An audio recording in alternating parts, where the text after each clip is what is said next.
സമയം തക്കത്തിൽ ഉപയോഗിച്ചും കൊണ്ട് ആമേൻ. ഒരിക്കൽ കൂടി കരമുയർത്തി ദൈവത്തെ മഹത്വപ്പെടുത്താം. ശക്തിയോടെ ദൈവത്തെ സ്തുതിച്ചാട്ടെ. എനിക്ക് പരഗതിയാരുള്ളവതിനൊന്നി ത്യജിച്ചു സുരപൂട അതിജനാൽ. എനിക്കു പരഗതിയാരുള്ളവതിനൊന്നി ത്യജിച്ചു സുരപൂട അതിജനാൽ. എനിക്കു പരഗതിയാരുള്ളവതിനൊന്നി ത്യജിച്ചു സുരപൂട അതിജനാൽ. എനിക്കു പരഗതിയാരുള്ളവതി നീ ത്യജിച്ചു സുരപൂട അതിജന.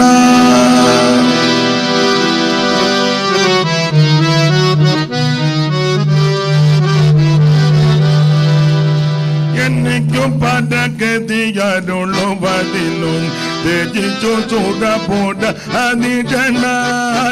എനിക്കു പരഗതിയാരുള്ളവതി നീ ത്യജിച്ചു സുരപൂട അതിജന.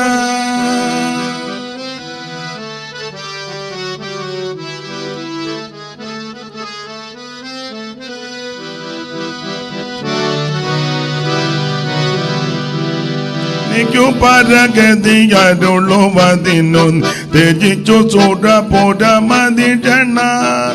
ദരിദ്രനകം ധന സമൃദ്ധി ലഭിക്കോ, ദരിദ്ര നിലയിലായി ഭവിച്ചു നീ.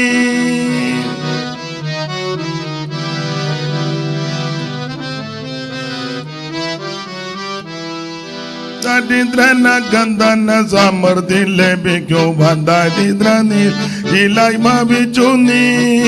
സ്നേഹപൂരിത ജീവനാദ, സ്നേഹപൂരിത ജീവനാദ. സ്നേഹമായൊന്നിനാൽ മോഹിതൻ ഞാനിതാ. സ്നേഹമായൊന്നിനാൽ മോഹിതൻ ഞാനിതാ. സ്നേഹപൂരിത ജീവനാദ.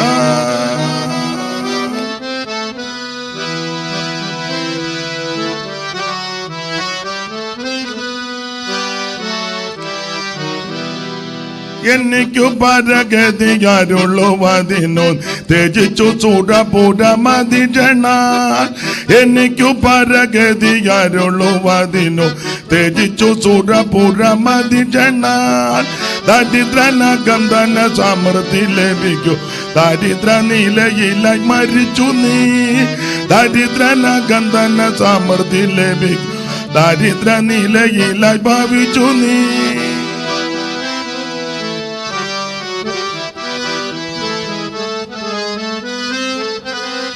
സ്നേഹപൂരിത ജീവനാദ, സ്നേഹപൂരിത ജീവനാദ. സ്നേഹമായൊന്നിനാൽ മോഹിതൻ ഞാനിതാ. സ്നേഹമായൊന്നിനാൽ മോഹിതൻ ഞാനിതാ. സ്നേഹപൂരിത ജീവനാദ, സ്നേഹപൂരിത ജീവനാദ.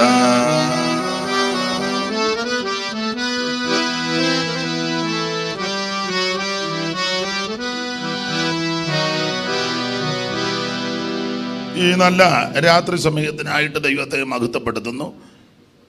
കർത്താവിൻ്റെ വിലയേറിയ ദാസൻ പി സി ചെറിയാൻ അവർകൾ കുടുംബം, മറ്റ് ദൈവവൃദ്ധന്മാർ, വാത്സല്യ പിതാവ് കർത്തൃദാസൻ, ആമേൻ, ആദരണീയരായ ദൈവമക്കൾ, കുഞ്ഞുങ്ങൾ ഏവർക്കും, ഓൺലൈനിൽ ഇപ്പോൾ ആയിരിക്കുന്നവർക്ക്, ഇതിന് ശേഷമായിട്ട് ആരെങ്കിലും കാണുകയോ കേൾക്കുകയോ ചെയ്യുന്നെങ്കിൽ അവർക്കും വന്ദനം. ദൈവം എല്ലാവരെയും അനുഗ്രഹിക്കട്ടെ. കഴിഞ്ഞ പകല് ദൈവത്തിൻ്റെ വചനം ശാന്തമായിട്ട് അല്പസമയങ്ങൾ ധ്യാനിപ്പാൻ ദൈവം നമുക്ക് കൃപ തന്നല്ലോ. അവിടുന്ന് അനുവദിച്ചതുകൊണ്ട് ഈ സന്ധ്യയിലും കൂടുവാൻ ദൈവം കൃപ നൽകി. പൊതുവിൽ ഇവിടെ പ്രസ്താവിച്ചതുപോലെ വരുന്ന ദിവസങ്ങളിലും കർത്താവിൻ്റെ വരവ് താമസിച്ചാൽ അവിടുത്തെ ദാസന്മാരെ ഇവിടെ അയച്ച് ആവശ്യമാകുന്ന ശുശ്രൂഷകൾ ചെയ്യുവാൻ ദൈവം കരുണ ചെയ്യട്ടെ എന്ന് വീണ്ടും പ്രാർത്ഥിക്കുന്നു. വായിച്ച തിരുവെടുത്ത് വളരെ പരിചിതമായ തിരുവെടുത്താണ്. കൊലോസ്യ ലേഖനം 4-ാം അധ്യായത്തിൻ്റെ 5-ാമത്തെ തിരുവെടുത്താണ്. ദൈവത്തിൻ്റെ മഹത്വം. സമയം തക്കത്തിൽ ഉപയോഗിക്കുക. ഇതിനെപ്പറ്റി ചില കാര്യങ്ങൾ കൊലോസ്യ ലേഖനത്തെപ്പറ്റി പകല് ഒന്ന് സൂചിപ്പിച്ചു. കർത്താവിൻ്റെ മഹത്വം. ലേഖനങ്ങളുടെ രാജാവാണ് കൊലോസ്യ ലേഖനം. 1-ാം അധ്യായത്തിൽ ഇരുട്ടിൻ്റെ അധികാരത്തിൽ നിന്ന് ദൈവം നമ്മെ വിടുവിച്ച് സ്നേഹസ്വരൂപൻ്റെ പുത്രൻ്റെ രാജ്യത്തിലാക്കി വെച്ചു. 2-ാം അധ്യായത്തിൽ അവരോട് പറയുകയാണ്, നിങ്ങളുടെ വിരുത് ആരും തെറ്റിക്കരുത്. 3-ാം അധ്യായത്തിൽ പറയുകയാണ്, അങ്ങനെ വിരുത് തെറ്റാതെ സൂക്ഷിക്കുന്ന നിങ്ങൾ ഉയരത്തിലുള്ളത് ചിന്തിച്ചും ധ്യാനിച്ചു വരുന്നോണം. 4-ാം അധ്യായത്തിൽ പറയുമ്പോൾ ഇങ്ങനെയുള്ളവരുടെ പ്രാർത്ഥനയിൽ ഉറ്റിരിക്കണം. അപ്പോൾ ആരൊക്കെ പ്രാർത്ഥനയിൽ ഉറ്റിരിക്കണം? 3-18 ഭാര്യമാർ, 19 ഭർത്താക്കന്മാർ, 20 പിതാക്കന്മാർ, 21 മക്കൾ, പിന്നെ 22 ദാസന്മാർ, 4-1 യജമാനന്മാർ. 6 ഗ്രൂപ്പുകാരെ വിളിച്ച് പറഞ്ഞ് പ്രാർത്ഥനയിൽ ഉറ്റിരിക്കണം. എന്നിട്ട് 5-ാം വാക്യത്തിൽ പറയുകയാണ്, സമയം തക്കത്തിൽ ഉപയോഗിക്കണം. ദൈവത്തിന് മഹത്വം. സമയം തക്കത്തിൽ ഉപയോഗിക്കണം. ലഭിക്കുന്ന സമയം നഷ്ടപ്പെടുത്തി കളയരുത്. എപ്പോഴും സമയം ലഭിച്ചെന്ന് വരികയില്ല, എപ്പോഴും അവസരം ലഭിച്ചെന്നും വരികയില്ല. ലഭിക്കുന്ന അവസരം നന്നായിട്ട് ഉപയോഗിക്കണം. അപ്പോൾ അതിന് ദൈവം ഈ ദിവസങ്ങളിൽ ഏവർക്കും കൃപ നൽകട്ടെ. സമയം തക്കത്തിൽ ഉപയോഗിച്ച 1-2 കാര്യങ്ങളാണ് വചനത്തിൻ്റെ അടിസ്ഥാനത്തിൽ നാം ചിന്തിക്കാൻ പോകുന്നത്. അത് പ്രാരംഭ പകല് ചില കാര്യം ചിന്തിച്ചല്ലോ. സമയം തക്കത്തിൽ ഉപയോഗിച്ച ഒരു തെളിവാണ് ലേവി സമയം തക്കത്തിൽ ഉപയോഗിച്ചു. 32:26 വായിക്കാൻ. പുറപ്പാട്. മോശെ പാളയത്തിന്റെ വാതിൽക്കൽ നിന്നുകൊണ്ട് യഹോവയുടെ പക്ഷത്തിലുള്ളവൻ എൻ്റെ അടുക്കൽ വരട്ടെ എന്ന് പറഞ്ഞു. യഹോവയുടെ പക്ഷത്തുള്ളവൻ എൻ്റെ അടുക്കൽ വരട്ടെ. അപ്പം തന്നെ അതിൻ്റെ ആശയമുണ്ട്. ആ സഭയ്ക്കകത്ത് പക്ഷം പലതുണ്ട്, പല പക്ഷം ഉണ്ട്. ഒരുത്തൻ 5 പക്ഷം, ഒരുത്തൻ 5 പക്ഷം വന്ന് പഴയ നാട്ടിലൊരു ചൊല്ലുണ്ട്. കുരുതിയാലേഖനത്തിൽ വരുമ്പോൾ പല പക്ഷമുണ്ട്. നിങ്ങൾ പക്ഷം പിടിക്കുന്നു. അപ്പല്ലോസിൻ്റെ പക്ഷം, പിന്നെ കേബാവിൻ്റെ പക്ഷം, പൗലോസിൻ്റെ പക്ഷം, ക്രിസ്തുവിൻ്റെ പക്ഷം, നിഷ്പക്ഷം, ഇങ്ങനെ ഒത്തിരി പക്ഷമാണ്. അപ്പം ഇത് പാടില്ല. ചില സഭകളിൽ നിങ്ങൾ ചെന്ന് പക്ഷം പിടിക്കുന്ന ആൾക്കാരുണ്ട്. സെക്രട്ടറി 3-4 പേരും കൂടെ ഒരു പക്ഷം, ട്രഷാറും 2-3 പേരും കൂടെ ഒരു പക്ഷം. ആമേൻ. ഇവരെ എങ്ങും കൂട്ടാത്ത വേറൊരു പക്ഷം, ഇവരെ എല്ലാം ഒതുക്കാൻ വേറൊരു പക്ഷം. എല്ലായിടത്തും പക്ഷമാണ്. ദൈവത്തിന് മഹത്വം. അപ്പം അതിൻ്റെതായ ബുദ്ധിമുട്ടുകളും പലയിടങ്ങളിലുണ്ട്. ഇവിടെ മോശെ പറയുക, യഹോവയുടെ പക്ഷത്തുള്ളവൻ എൻ്റെ അടുക്ക വരണം എന്ന് പറഞ്ഞാൽ ഞാൻ യഹോവയുടെ പക്ഷത്താ, മറ്റൊരു പക്ഷത്തും അല്ല. ഒരു ഗ്രൂപ്പിൻ്റെ കൂടെ ഞാൻ ഇല്ല, ഒരു ഗ്രൂപ്പിലുമില്ല. ഞാൻ യഹോവയുടെ പക്ഷത്ത് നിൽക്കുക. ആരെങ്കിലും യഹോവയുടെ പക്ഷത്തുണ്ടെങ്കിൽ അവരെ എൻ്റെ അടുക്ക വരണം എന്ന് പറഞ്ഞാൽ നമുക്ക് ഒന്നിച്ച് ദൈവപക്ഷത്ത് നിൽക്കണം. ദൈവത്തിൻ്റെ മഹത്വം. അപ്പോൾ യഹോവയുടെ പക്ഷത്ത് ഉള്ളവൻ എൻ്റെ അടുക്ക വരാൻ പറഞ്ഞപ്പോൾ എന്നാറേ ലേവരെല്ലാവരും കൂടെ അവൻ്റെ അടുക്കൽ വന്നുകൂടി. ലേവര് വന്നു. കാരണം ഈ അപ്പൻ പണ്ട് ലേവിയെയും ശിമയോനെയും ശപിച്ചതാണ്. ശപിക്കാൻ കാരണമുണ്ട്. പെങ്ങള് നാട് കാണാനൊരു പോക്ക് പോയി. ആരാ മക്കളെ? ദീനാമ്മ പോയതിനെ പറ്റിയൊക്കെ ഉൽപ്പത്തിയിൽ വിസ്തരിച്ചിട്ടില്ല. കുറച്ച് വാക്യങ്ങളെ ഉള്ളെങ്കിലും അത് വല്ലാത്തൊരു പോക്കാണ് പോയത്. അങ്ങനെ ധാരാളം ദീനാമ്മമാർ ഇപ്പോൾ പോകുന്നുണ്ട്. ആ ഭാഗത്തേക്കൊന്നും ഇപ്പോൾ കടക്കുന്നില്ല. ദൈവത്തിൻ്റെ മഹത്വം. ദീന നാട് കാണാൻ പോയി, അവിടെ ഒരു നാട്യം കാണാൻ പോയി.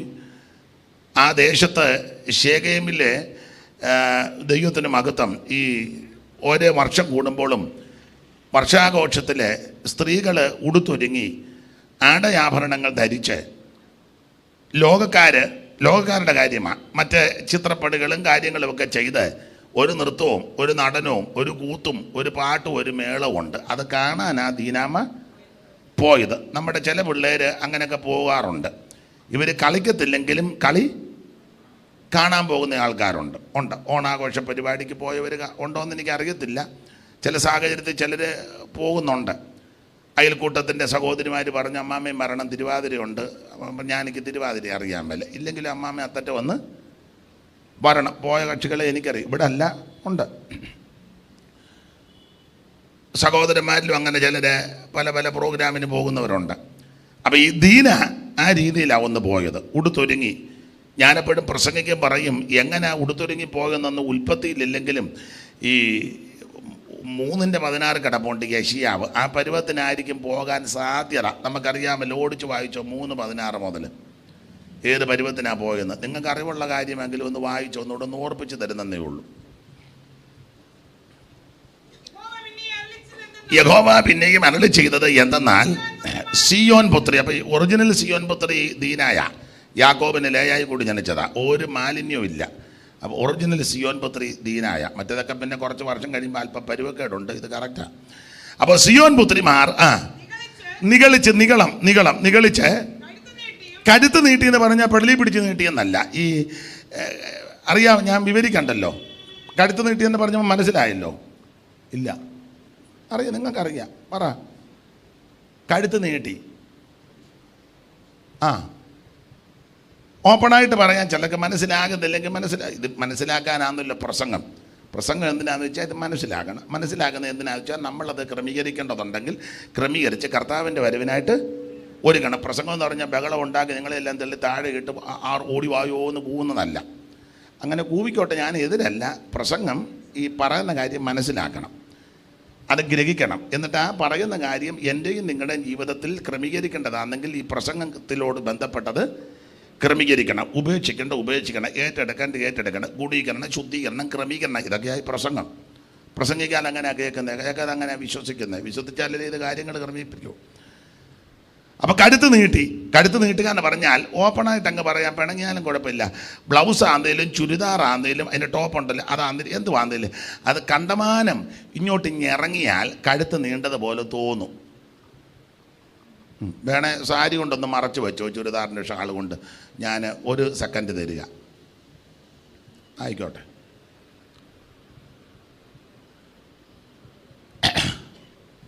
കണ്ടമാനം ഇത് ഇങ്ങോട്ട് ഒത്തിരി ഇറങ്ങിയാൽ കഴുത്ത് നീണ്ടതുപോലെ തോന്നും. പെന്തിക്കോസുകാരുടെ കല്യാണമൊക്കെ നിങ്ങൾ ശ്രദ്ധിച്ചിട്ടുണ്ടല്ലോ. ബഹുമാനപ്പെട്ട PC ചെറിയാൻ അവർകളൊക്കെ ധാരാളം കല്യാണം നടത്തുന്നതാണ്. എന്നാ ചെയ്യാനാ സമയത്ത് ഒന്നും മിണ്ടാൻ പറ്റാത്ത സാഹചര്യമാണ്. അമ്മയും മോളും ഉടുത്തുരുങ്ങി വരുന്ന കണ്ടാൽ അയ്യോ, ലോകക്കാരിങ്ങനെ നടക്കുന്നത്. അവർക്ക് കുറച്ചുകൂടെ മര്യാദയുണ്ട്. മര്യാദ കെട്ട ഇനമായി പെന്തിക്കോസുകാരി ചിലർ, എല്ലാവരുടെയും കാര്യമല്ല, യോഗ്യമായിട്ടും മാന്യമായിട്ടുമൊക്കെ വരുന്നവരുണ്ട്. സ്തോത്രം. നിങ്ങൾ ചിലർ ശ്രദ്ധിച്ചിട്ടില്ലേ? ഇപ്പം ഉടുത്തൊരുക്കിക്കൊണ്ട് വന്ന് കണ്ടില്ലേ? ഇവിടെ ഒന്നും ഇല്ല,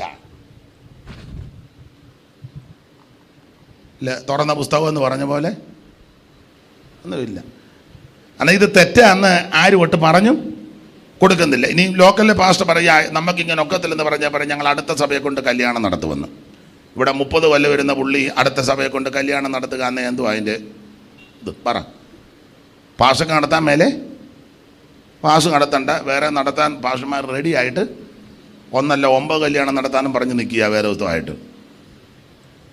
കാശൂടെ ഉണ്ട്, പിന്നെ പറയാൻ വേണ്ട. കാശുണ്ടെങ്കിൽ ആരും വന്ന് നടത്തി തരും. അപ്പം അതുകൊണ്ട് ഇത് ശാസിക്കാനോ പറയാനോ ക്രമീകരിക്കാനോ ആളുമില്ല. അതുകൊണ്ട് ഇത് വഴി വിട്ട് കുത്തടിഞ്ഞ് കിടക്കുക. ഇടയ്ക്ക് ഞാൻ കയറി ഇത്രയും പറഞ്ഞതേ ഉള്ളൂ, പിണങ്ങാനൊന്നും പറഞ്ഞതല്ല. തന്നെയല്ലേ പെൺപിള്ളാരെ ഒരുക്കിക്കൊണ്ടിരുമ്പോൾ തലയെ തുണി പോലും വിടുകയല്ലോ.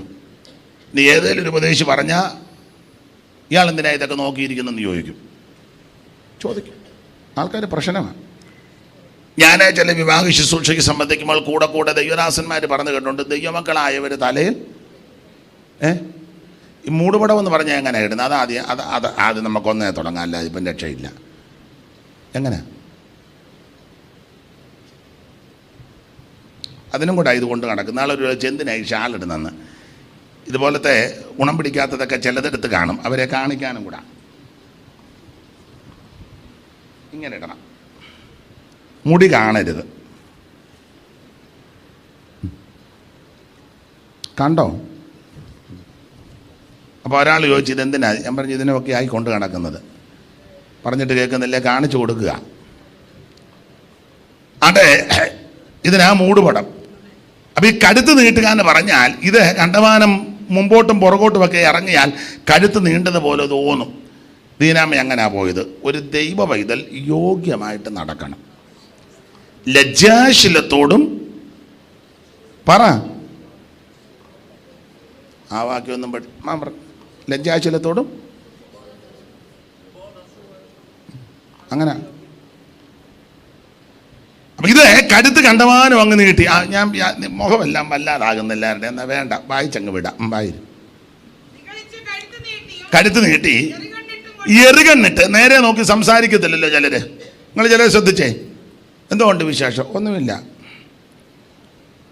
സുഖമായിട്ടിരിക്കുന്നോ? നമ്മൾ എങ്ങോട്ട് നോക്കുമ്പോൾ അവർ നമ്മളെ അടിമുടി വലിയ സൂത്രക്കാരാണ് അവർ. നിങ്ങൾ ചിലരെ ശ്രദ്ധിച്ചേ. നമ്മൾ നോക്കുമ്പോൾ നേർക്ക് നേരെ നോക്കി കണ്ണെ നോക്കി കാര്യം പറയുകയല്ല. നമ്മൾ അങ്ങോട്ടോ ഇങ്ങോട്ടോ കൊണ്ട് നോക്കുമ്പോൾ ഉടനെ അവർ മൊത്തം അവർ സൂത്രക്കാരാണ്. നേരെ പറയണ്ടേ കാര്യം. പത്രോസ് യോഹന്നാനോട് കൂടെ അവനെ ഉറ്റുനോക്കി. എന്നിട്ട് പറഞ്ഞ് ഞങ്ങളെ നോക്കാൻ പറഞ്ഞു. അപ്പം ഇവര് അവനെ നോക്കിയപ്പോൾ അവൻ വേറെ കണ്ടോട്ട് നോക്കിയിരിക്കുക. അതാ അവനോട് പറഞ്ഞ് ഞങ്ങളെ നോക്കാം. അല്ല, ഞങ്ങളെ നോക്കാൻ പറയാനും പ്രാഗൽഭ്യമുണ്ടല്ലോ.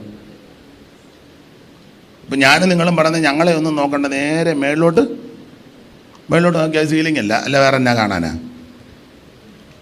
നമ്മളെ കാണുകയല്ലേ? നമ്മളെ കാണണം. സ്തോത്രം. ഞാൻ എപ്പോഴും പറയും, സഭയിലും പറയും, അപ്പൻ മകനോട് പറയാം, എടാ നീ എന്നെ നോക്കി പഠിക്കെന്ന് പറയണം. വേണ്ടേ? നമ്മൾ പറയുന്ന അതൊന്നുമല്ല, നീ ബില്ലിഗ്രാമിന് നോക്കിക്കോടാ. എന്ത് അത്യാവശ്യമാണെന്ന് അറിഞ്ഞില്ലേ?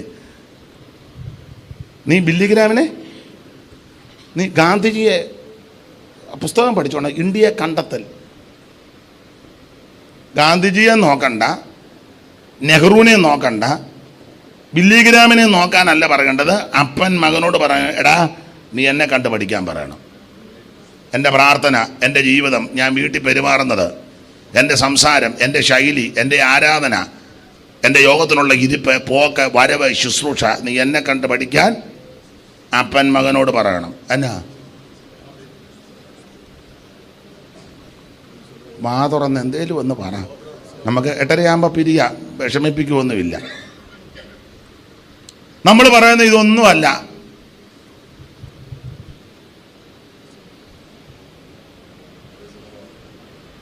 അമ്മമാര് പെൺപിള്ളാരോട് പറയണം, മോളെ നീ എന്നെ കണ്ട് പഠിക്കാൻ പറയണം. എന്നാ പറയുവോ?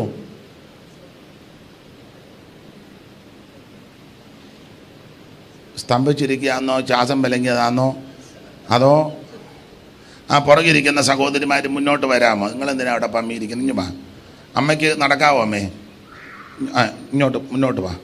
നിങ്ങൾ രണ്ടും അവിടെ കുനിഞ്ഞു കിടക്കും, ഇങ്ങോട്ട് വരാൻ പറ, എഴുന്നേറ്റ് വരാൻ പറ. അപ്പം ശ്രദ്ധിച്ചേ, അമ്മമാര് നിങ്ങൾ പുറകോട്ടനെ എന്തിനാ നോക്കുന്നത്? അവരിഞ്ഞു വന്നോളും. എന്തോരും. അപ്പം അമ്മമാര് പെൺപിള്ളേരോട് പറയണം, മോളെ നീ എന്നെ കണ്ട് പറയണം. ഈ ഉപവാസ പ്രാർത്ഥനയിൽ അത് ജീവിതത്തിൽ പകർത്തണം. മറുഭാഷ പറഞ്ഞത് കൊണ്ടോ മേപ്പോട്ടും കീപ്പോട്ടും ചാടിക്കൊണ്ടോ പ്രവചനം കേൾക്കുമ്പോൾ അല്ലെങ്കിൽ വചനം കേൾക്കുമ്പോൾ ഇളകിയത് കൊണ്ട് അത് നല്ലതാ, എതിരല്ല ഞാൻ, അതൊന്നും അല്ല വിഷയം. അമ്മ മോളോട് പറയണം, എടി നിന്റെ അപ്പനോട് ഞാൻ പെരുമാറുന്നത് എങ്ങനെയാണ് കണ്ടു പഠിക്കേ. നിന്റെ അപ്പൻ്റെ ചേട്ടനോടും അനിയനോടും മിക്കവാറും അവരുമായിട്ട് മിണ്ടുകയല്ലോ.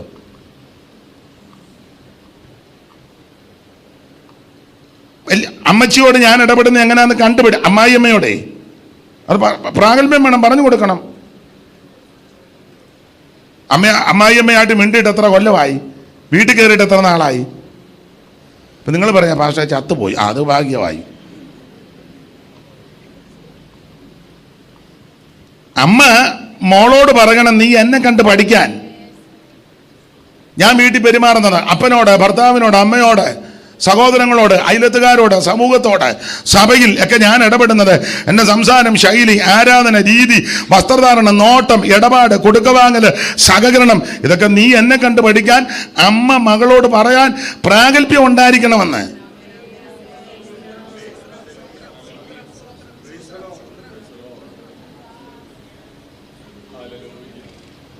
നമ്മളതല്ല പറഞ്ഞത്, നീ അന്നമാമനെ കണ്ടു പഠിക്കാൻ. അവരെ കല്യാണം കഴിച്ചതുപോലും അല്ല. ജോയ്സ് മേയറെ പിന്നെ അമ്മ മോളോട് പറയണേ എന്നെ കണ്ട് പഠിക്കാൻ. അപ്പൻ മകനോട് പറയണേ, എടാ നീ എന്നെ കണ്ട് അത് വേണം. ആട്ടെ, നിങ്ങൾ ചിലർ നല്ലതുപോലെ വിഷമിക്കുന്നത് ഞാൻ മനസ്സിലാക്കുന്നു. എന്തിനാ ഒരു ദുഃഖത്തിന്മേൽ ദുഃഖം ഉണ്ടാക്കുന്നത്? അതുകൊണ്ട് ആ ഭാഗമൊന്നും പറയുന്നില്ല, നമുക്ക് ആ ഭാഗം വിട്ടേക്കാം. അപ്പോൾ എറുകണ്ണിട്ട് നേരെ നോക്കുന്നില്ല, എറുകണ്ണിട്ട് പിന്നെ തത്തി തത്തി നടപ്പുമൊക്കെ ശ്രദ്ധിച്ചോണേ, നടപ്പൊക്കെ വളരെ ശ്രദ്ധിച്ചോണം. ഞാൻ വിവരിക്കുന്നില്ല. തത്തി തത്തി നടക്കയും പിന്നെ നെറുകയ്ക്ക് ചൊറു പിടിപ്പിക്കും, ഗുഹ്യപ്രദേശങ്ങളെയൊക്കെ നഗ്നമാക്കുന്നു. അടുത്ത വാക്യം വായിക്കാം. കാൽ ചിലമ്പുകളുടെ അലങ്കാരം, നെറ്റിപ്പട്ടം, ചന്ദ്രകല,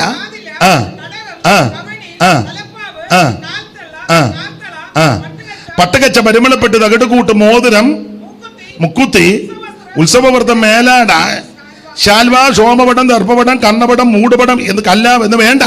താഴോട്ട് പഠിക്കുമ്പോൾ ഈ വിധ അലങ്കാരങ്ങളും വെച്ചുകെട്ടുമൊക്കെ ആയിട്ടായി നടക്കുന്നത്. ഞാനൊരു കാര്യം ദൈവമക്കളോട് പറയാം, നിങ്ങൾ യോജിച്ചാലും യോജിച്ചില്ലിലും ദൈവം നമുക്ക് ആവശ്യത്തിന് സൗന്ദര്യം തന്നിട്ടുണ്ട്. ഇവിടെ ഇരിക്കുന്ന എല്ലാവരും സൗന്ദര്യമുള്ളവരാണ്. അതെ, എല്ലാവർക്കും ദൈവം നമുക്ക് തരേണ്ട സൗന്ദര്യം ദൈവം തന്നിട്ടുണ്ട്. പിന്നെ യോഗ്യമായിട്ട് വസ്ത്രം ധരിച്ചും ലജ്ജാശീലത്തോട് സുബോധത്തോടും തങ്ങളെ ക്രമീകരിച്ചും ദൈവം തരുന്ന സൗന്ദര്യത്തിൻ്റെ കൂടെ ഒന്നും അധികം വെച്ച് കെട്ടൊന്നും വേണ്ട. സ്തോത്രം, സ്തോത്രം. ആവശ്യമില്ലാത്ത ഒന്നും ദൈവമക്കൾക്ക് പാടില്ല. ദൈവത്തിന് മഹത്വം. അതായത് ദൈവമക്കൾക്ക് യോഗ്യത. ഞാൻ ആ ഭാഗം വിടുക, വ്യാഖ്യാനിക്കുന്നില്ല. കണ്ണുമൊക്കെ എഴുതി മുടിയൊക്കെ ചീകി വന്ന തള്ളക്ക് പറ്റിയൊക്കെ എഴുതി രാജാക്കന്മാരുടെ പുസ്തകത്തിൽ വായിക്കുന്നുണ്ട്. ഭാഗത്തേക്ക് പോവുകയും വേണ്ട. ദൈവത്തിന് മഹത്വം. അപ്പൊ ഇങ്ങനെ ദീന നാട് കാണാൻ നടനത്തിന് ഇറങ്ങി. ഇവള് കാണാൻ ഇറങ്ങിയെങ്കിലും വേറെ പഠിതാക്കൾ പറഞ്ഞു ഇവളും അവരുടെ കൂടെ ഡാൻസിന് കൂടിയെന്ന. അപ്പൊ ഇവിടെ ചെലമ്പിന്റെ ഒച്ചയും ഇവിടെ ആ തത്തിയുള്ള നടപ്പും ചുവടും രീതിയൊക്കെ കണ്ടപ്പം ഒരുത്തൻ അവിടെ ഇരിപ്പുണ്ടായിരുന്ന ശേഖം, അവന് അവളോട് താല്പര്യം തോന്നി. എന്തിനേറെ വീട്ടിൽ കൊണ്ടുപോയി ധാരണ വന്നു. ഒടുവിൽ ശേഖരപൗരന്മാരുമായിട്ട് യാക്കോബ് ഒരുടമ്പടി എടുത്തു. സ്തോത്രം. അവളെ വിവാഹം കഴിച്ചു തരാമെന്ന് പറഞ്ഞു. അങ്ങനെ ചുരുക്കി പറഞ്ഞാൽ അപ്പനും ശേഖേമ്യരുമായിട്ടുള്ള ഉടമ്പടി ഈ രണ്ട് മക്കൾ അംഗീകരിച്ചില്ല, ശിമയോനും ലേവിയും. അവരപ്പൻ്റെ അനുമതിയില്ലാതെ, അപ്പനോട് ചോദിക്കാതെ, അപ്പനെ അനുവദിക്കാതെ, സഹോദരങ്ങളോട് ആലോചിക്കാതെ വാളെടുത്ത് വേദനപ്പെട്ടിരുന്ന ശേഖേമ്പൗരന്മാരെ വെട്ടിക്കൊന്നു. ഈ വിഷയത്തിൽ യാക്കോബിന് വലിയ മനോഭാരവും ദുഃഖവും ഉണ്ടായി. യാക്കോബ് പറയുന്നൊരു പദമുണ്ട്, ഈ ദേശത്ത് നിങ്ങൾ എന്നെ നാറ്റിച്ചെന്ന്. ആ 34-30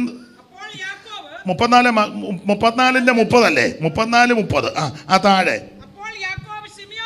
അപ്പോൾ യാക്കോബ് ശിമയോനോടും ലേവിയോടും ഈ ദേശനിവാസികളായ കനാന്യരുടെയും പെരിസ്യരുടെയും ഇടയിൽ, ജാതികളുടെ ഇടയിൽ ആമൻ സ്തോത്രം, പിതാവിനെ ഇവര് നാറ്റിച്ചു, വിഷമത്തിലാക്കി. എന്ന് പറഞ്ഞാൽ ദൈവത്തിൻ്റെ നാമം, ദൈവത്തിൻ്റെ പരിശുദ്ധ നാമം മറ്റുള്ളവരുടെ ഇടയിൽ നമ്മളായിട്ട് നാറ്റിക്കരുത്. സ്തോത്രം. നമ്മൾ മുഖാന്തരം ദൈവനാമത്തിന് നാറ്റം ഉണ്ടാക്കരുത്. ഇതിവരെ അപ്പനെ നാറ്റിച്ചു, ശിമയോനും ലേവിയും നാറ്റിച്ചു വിഷമത്തിലാക്കി. ദൈവനാമത്തെ ഇവരെ ദുഷിപ്പിച്ചു. അത് പാടില്ല. എന്നാൽ ഈ വിഷയത്തിൽ ഇവര് ക്രമീകരണവും വരുത്തിയില്ല. ഒടുവിൽ അപ്പൻ മരിക്കാൻ നേരത്ത് ഈ രണ്ടുപേരെയും നാടൻ ഭാഷ പറഞ്ഞ ശപിച്ചു. 49:1 മുതൽ തലമുറകളെ വിളിച്ച് ഭാവികാലം സംബന്ധിച്ച് ഭാവി പ്രവചനം പറയുകയാണ്. രൂപേനെ ആദ്യം വിളിച്ച്, രൂപേനെ നീ എൻ്റെ ആദിയാതന ശ്രേഷ്ഠതയുടെ വൈശിഷ്ട്യവും ബലത്തിൻ്റെ വൈശിഷ്ട്യവും ശക്തിയുടെ ആദ്യബലമൊക്കെ, പക്ഷേ വെള്ളം പോലെ തുളുമ്പുന്നവരെ നീ ശ്രേഷ്ഠനാകത്തില്ല. 5-ാമത്തെ വാക്യത്തിൽ പറയുക, ശിമയോനും ലേവിയും സഹോദരന്മാർ, അവരുടെ വാളുകൾ സാഹസത്തിൻ്റെ ആയുധങ്ങൾ, എന്നുള്ളമേ അവരുടെ മന്ത്രണത്തിൽ കൂടരുത്, എൻ മനമേ അവരുടെ യോഗത്തിന് ചേരരുത്. എന്നിട്ട് അടുത്ത വാക്യത്തിൽ ഇവരെ ഞാൻ പകരം ഓർപ്പിച്ചല്ലോ, രണ്ടുപേരും ഒരു ഗ്രൂപ്പാണ്. ഇവർ രണ്ടും ഒരു ഗ്രൂപ്പാണ്. ഇവരായി കുരുക്കും കൊന്ത്രാപ്പുകളിയെല്ലാം ഒപ്പിക്കുന്നത്. ശിമയോനും ലേവിയും മറ്റുള്ളവരുമായിട്ട് അടുക്കത്തില്ല. അങ്ങനെയുള്ള ചില ആൾക്കാർ ചില സഭകളിലുണ്ട്. നിങ്ങൾ ചിലരെ ശ്രദ്ധിച്ച് എല്ലാവരോടും മിണ്ടുകയില്ല. ഇവർ രണ്ടുപേരും അവർ രണ്ടുപേരും അടുത്തറിഞ്ഞ് ഈ സഭയിലുള്ള എല്ലാവർക്കും കൈ കൊടുക്കാത്ത ആൾക്കാരുണ്ട്. ഒരു സഭയിലാണ് കൂടുന്നത്, സഹോദരന്മാർ തമ്മിൽ കൈ കൊടുക്കാത്തവരുണ്ട്. ഇപ്പം പിന്നെ ആൾ കൂടുതലുള്ളിടത്തും സമയമില്ലാത്തതുകൊണ്ട് നമ്മളും പറയും, തിരുമേശയുടെ സമയത്ത് അടുത്ത് നിൽക്കുന്നവർ തമ്മിൽ അത് ലാക്ക് ലൂക്കാച്ച എന്ന് പണ്ടൊരാൾ പറഞ്ഞ പോലെ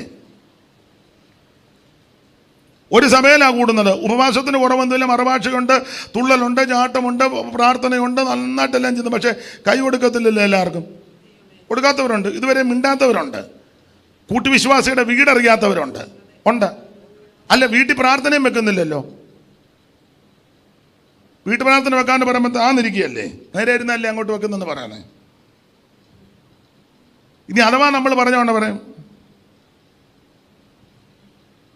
ഒരു സഭയിലാണ് കൂടുന്നത്, എന്നെ റാന്നി കടയിൽ വള്ളം മുങ്ങിയ പോലെ ഇരിക്കുന്നത്. കൈ കൊടുക്ക്. ചില വീട്ടിൽ പ്രാർത്ഥന വെച്ചാൽ ചിലർ പോകുകയല്ലോ. പോവോ? അന്നേരം അവർക്ക് അങ്ങ് തീരെ ദീനമാ, വയ്യ. എന്നാൽ ചിലയിടത്ത് വെച്ച് കഴിഞ്ഞാൽ ഒരു ദീനോ. എന്നെ എല്ലാവരും കാക്കാലിനെ പോലെ പമ്മിയിരിക്കുന്നേ. ഇതെല്ലാം പ്രകസനമാ. ഞാൻ എന്നെയും കൂടെ പ്രതിയാക്കിയാ പറഞ്ഞത്. ഉപവാസ പ്രാർത്ഥന ഇതിനെല്ലാം ക്രമീകരണം വരുത്തണം. എല്ലാ വീട്ടിലും ചിലർ പോകുകയല്ല. ഇനി ചിലർ ചെന്നാൽ അവിടെ ഭക്ഷണമുണ്ട്, ചിലർ കഴിക്കത്തില്ല. കഴിക്കില്ല. എന്നാന്നറിയാമല്ലേ, വയറ്റിലൊരു ഒരു ദീനവും ഇല്ല, പക്ഷേ സൂക്ഷം നിനക്ക് ദീനം വരും.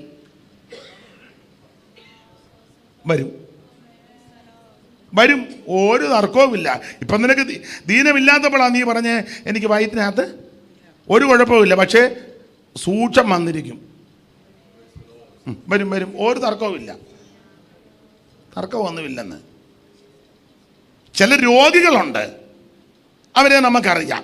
ഇന്ന ഭക്ഷണം കഴിച്ചാൽ അവർക്കത് ശരീരത്തിന് അതങ്ങനെ പറയണമല്ലോ. ചിലർക്ക് അറിയുകയും ചെയ്യാം. അപ്പോൾ അവർക്ക് വേണ്ടി ചിലപ്പോൾ വേറെ എന്തെങ്കിലും ക്രമീകരണങ്ങൾ, അത് തെറ്റൊന്നുമല്ല, ഒരു കുഴപ്പമില്ല. പക്ഷേ മനഃപൂർവ്വം കുഴപ്പമ്പോൾ ഓർത്തോണം, സൂക്ഷം ദൈവം നിന്നെ പിടിക്കും. നമ്മൾ ചിലരോട് ചോദിക്കാല്ലേ, അമ്മാമ്മയുടെ കാര്യമല്ല കേട്ടോ, ഉദാഹരണമാണ്. എന്നെ യോഗത്തിന് പറഞ്ഞ് എനിക്ക് തലവേദനയായിരുന്നു. ഒരു കുഴപ്പമില്ല, പക്ഷേ സൂക്ഷം ഈ തള്ളയ്ക്ക് തലവേദന വരും. വരുമെന്നുള്ളതിനൊരു തർക്കവുമില്ല.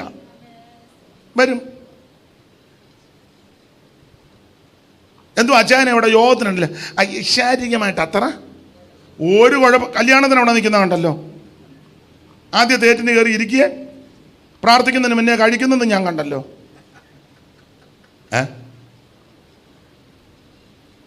കഴിച്ചു കഴിഞ്ഞാൽ വെള്ളം ഇവിടെ നിന്ന്. അപ്പം മനസ്സിലായി കൈ കഴുകാറായിരുന്നെന്ന്. നിങ്ങൾ കണ്ടില്ലേ, വെള്ളം ഇവിടെ. അപ്പം അതിൻ്റെ അർത്ഥം എന്നാ? കഴുകാതാ. കൈ കഴുകിച്ചായിരിക്കുന്നെങ്കിൽ അറിയാമല്ലോ, കൈ കഴുകണം ആദ്യം കഴുകിച്ചല്ലേ വന്നിരുന്നത്, അവിടോട്ട് പോയാൽ പോരെ. മനസ്സിലാകുന്നില്ല.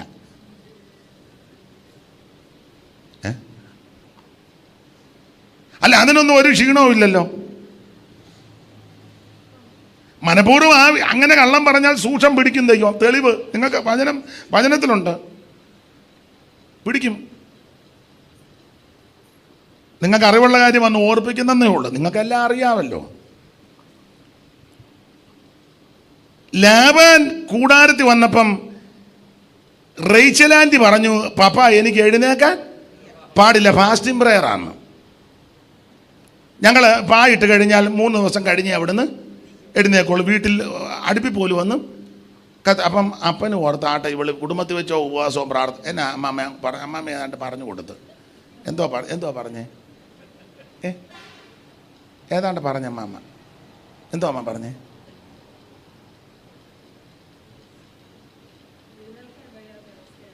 അത് തന്നെ ആ അവസ്ഥ തന്നെ ഞാനും പറഞ്ഞേ. അപ്പോൾ ഫാസ്റ്റിംഗ് പ്രയറായി, എഴുന്നേക്കാൻ പാടില്ല. അപ്പനോട് പറഞ്ഞു, ലാബാനോട് എനിക്ക് പാടില്ല. അപ്പൻ വിശ്വസിച്ചു, അല്ല ഭർത്താവും വിശ്വസിച്ചു, അല്ല മക്കളെയും വിശ്വസിപ്പിച്ചു, ദാസിമാരും അത്ര കഴിവാ റേച്ചലിന്. ഒരു കുടുംബത്തിൽപ്പെട്ട മുഴുവൻ എണ്ണത്തിനെയും അങ്ങനെ വിശ്വസിപ്പിക്കാൻ പറ്റുമെങ്കിൽ എന്തോ കഴിവാ, ഭയങ്കര കഴിവ്, അസാധ്യ കഴിവാ. നമ്മൾ പറയുമോ റേച്ചലമ്മാമ്മ വലിയ മിടുക്കിയാ കേട്ടോ.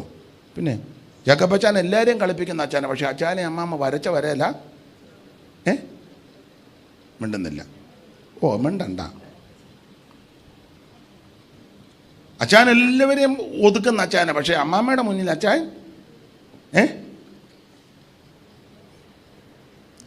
റേച്ചലേ യാക്കോബിനെ കളിപ്പിച്ചു. പിള്ളേരാന്ന കലാപുലി പോലെ ഒരുത്തൻ കടിച്ച് ഒരുത്തനെ സിംഹസ്ഥന് തുല്യനാ. യഹൂദ ഒരു ബാലസിംഹം ഇര പിടിച്ച് കിടക്കുക. രൂപൻ ഭയങ്കര കഴിവുള്ളവനാ.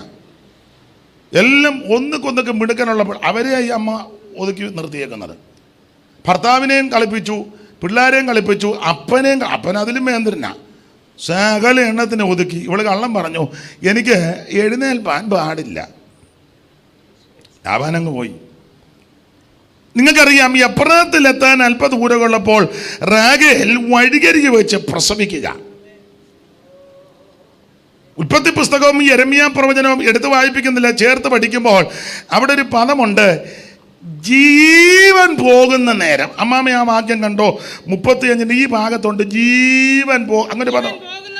അതാ ജീവൻ എന്ന് പറഞ്ഞ അതിൻ്റെ അർത്ഥം എന്നാ? അതെ, ബ്ലഡ് പോയിക്കൊണ്ടിരിക്കുക. ജീവൻ രക്തത്തിലാ. ആ ജീവൻ പോയിക്കൊണ്ടിരിക്കുക, ബ്ലഡ് പോവുക എന്ന്.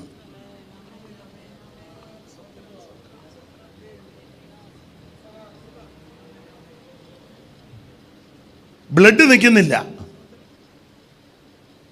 നാളുകൾക്ക് മുമ്പ് അപ്പം വന്ന് പറഞ്ഞപ്പോൾ പറഞ്ഞത് എനിക്ക് എഴുന്നേൽപ്പാൻ അന്ന് ഒരു കുഴപ്പവുമില്ല. കുഴപ്പമില്ലാത്ത കാലത്ത് എനിക്ക് കുഴപ്പമാണെന്ന് കള്ളം പറഞ്ഞത് അടി തപ്പിയപ്പോൾ വിഷയത്തിൽ സൂക്ഷം ദൈവം പിടിച്ചു. ഇപ്പൊ ഉപവസിച്ചിട്ട് കാര്യമില്ല. ഇപ്പൊ പറയുന്ന പാസ്റ്ററെ, ഇത് ചൊല്ലി അടിക്കുന്ന പാസ്റ്റർമാർ വല്ലവരും ഉണ്ടെന്ന് വിളിക്കണേ. കോഴിക്കോട്ടിൽ നിന്ന് ആരെങ്കിലും കിട്ടുമോ? ചൊല്ലിയടി ഇല്ല, പുള്ളി ചൊല്ലി അടിക്കത്തില്ല, ചൊല്ലാനാണ് അടിക്കുന്നത്. നമുക്കൊരു ദിവസത്തേക്ക് ബന്ധനം അടിക്കുന്ന അമ്മാമ്മമാർ വല്ലവരും വരും. കെട്ട് പൊട്ടിക്കുന്ന ആരേലും ഈ കെട്ട് പൊട്ടത്തുമില്ല, ഇത് അഴിയത്തുമില്ല, നീ തന്നെ ഒപ്പിച്ച വിനയാ. അപ്പനെയും ഭർത്താവിനെയും മക്കളെയും ചേടുത്തിയെയും ദാസിമാരെയും എന്ന് വേണ്ട സകല ആൾക്കാരെയും കളിപ്പിച്ചൊതുക്കി അമ്മാമ്മയാ. ഒരു കുഴപ്പവും ഇല്ലാത്തപ്പോഴാണ് പറഞ്ഞ എനിക്ക് കുഴപ്പമാണ്. തമ്പുരാൻ പറഞ്ഞാ കുഴപ്പം തന്നെ നേക്കാം. മകന് പേരിട്ട് ബെനോനി, ദുഃഖത്തിന്റെ കണ്ണുനീരിന്റെ വേദനയുടെ പുത്രനാ. ബ്ലഡ് നിൽക്കുന്നില്ല, ജീവൻ അങ്ങനല്ലേ എഴുതിയേക്കുന്നേ, ഇങ്ങനെ പോയിക്കൊണ്ടിരിക്കുക. അതാ, പ്രാർത്ഥിച്ചാലൊന്നും നിൽക്കത്തില്ല. അത് ഞാൻ ഭയത്തോടാ പറയുന്നത് കേട്ടോ. എന്നെയും കൂടെ പ്രതിയാക്കി, ഞാൻ പേടിച്ചാ പറയുന്നേ. കള്ളം പറയരുത്.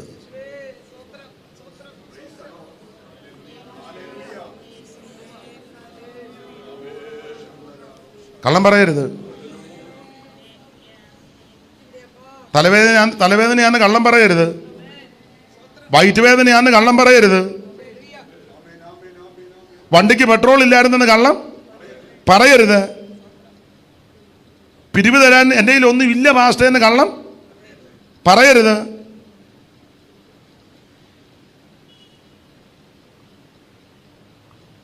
സ്തോത്രം, സ്തോത്രം. ഞാൻ ഇപ്പം അത്രോ പറയുന്നുള്ളൂ, വെറുതെ എന്തിനാ മനസ്സിനെ വേദനിപ്പിക്കുന്നത്. ഇപ്പം തന്നെ ചിലർ ഞെട്ടുന്നതായിട്ട് ഞാൻ കണ്ടു. അയ്യോ, ഞാൻ കണ്ടു. അല്ല, പേടിക്കണ്ട. ഇതുവരെ അപാകതകളും ന്യൂനതകളും ഇന്ന് രാത്രി ഏറ്റു പറ. കർത്താവെ, തെറ്റ് വന്നിട്ടുണ്ട്, അങ്ങക്ക് ഇഷ്ടമില്ലാത്ത പലതും പറഞ്ഞിട്ടുണ്ട്. ചില സന്ദർഭത്തിൽ ഞാൻ തടി തപ്പാൻ കള്ളം മനഃപൂർവ്വമായി ക്ഷമിക്കണം. അതെൻ്റെ മേൽ ന്യായവിധിയായിട്ട് വരരുത്. ഏറ്റു പറ. എല്ലാവരും മനുഷ്യനല്ലേ, ഏറ്റു പറ. കർത്താവേ, അങ്ങക്ക് ഹിതമില്ലാത്തത് ഞാൻ ചില പ്രത്യേക സന്ദർഭത്തിൽ എൻ്റെ സ്വയരക്ഷയ്ക്കും തടി ഊരാൻ ഞാൻ പറഞ്ഞിട്ടുണ്ട്, എന്നോട് പൊറുക്കണേ. ഏറ്റു പറഞ്ഞ് ഉപേക്ഷിക്കുന്നവന് കരുണ ലഭിക്കുമെന്ന്. നീ പിന്നെ അത് മറച്ചു വെച്ചാൽ ആ ശിക്ഷാവിധി വരുന്നത്. ഏറ്റു പറഞ്ഞ് ഉപേക്ഷിക്കുന്നവന് കരുണ ലഭിക്കും. ദൈവത്തിന് മഹത്വം. എല്ലാം യേശുവോടു ചെന്ന് ചൊല്ലിടുമ്പോൾ താൻ കേൾക്കും. എല്ലാം യേശുവോടു ചെന്ന് ചൊല്ലിടുമ്പോൾ താൻ കേൾക്കും. നൊമ്പരമേറെ സഹിച്ചു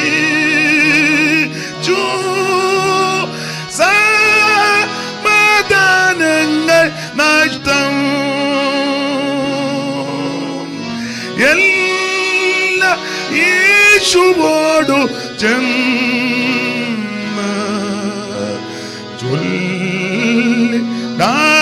നിമിത്തം എല്ലാ യേശുവോടു ചെന്ന് ചൊല്ലിടായ നിമിത്തം.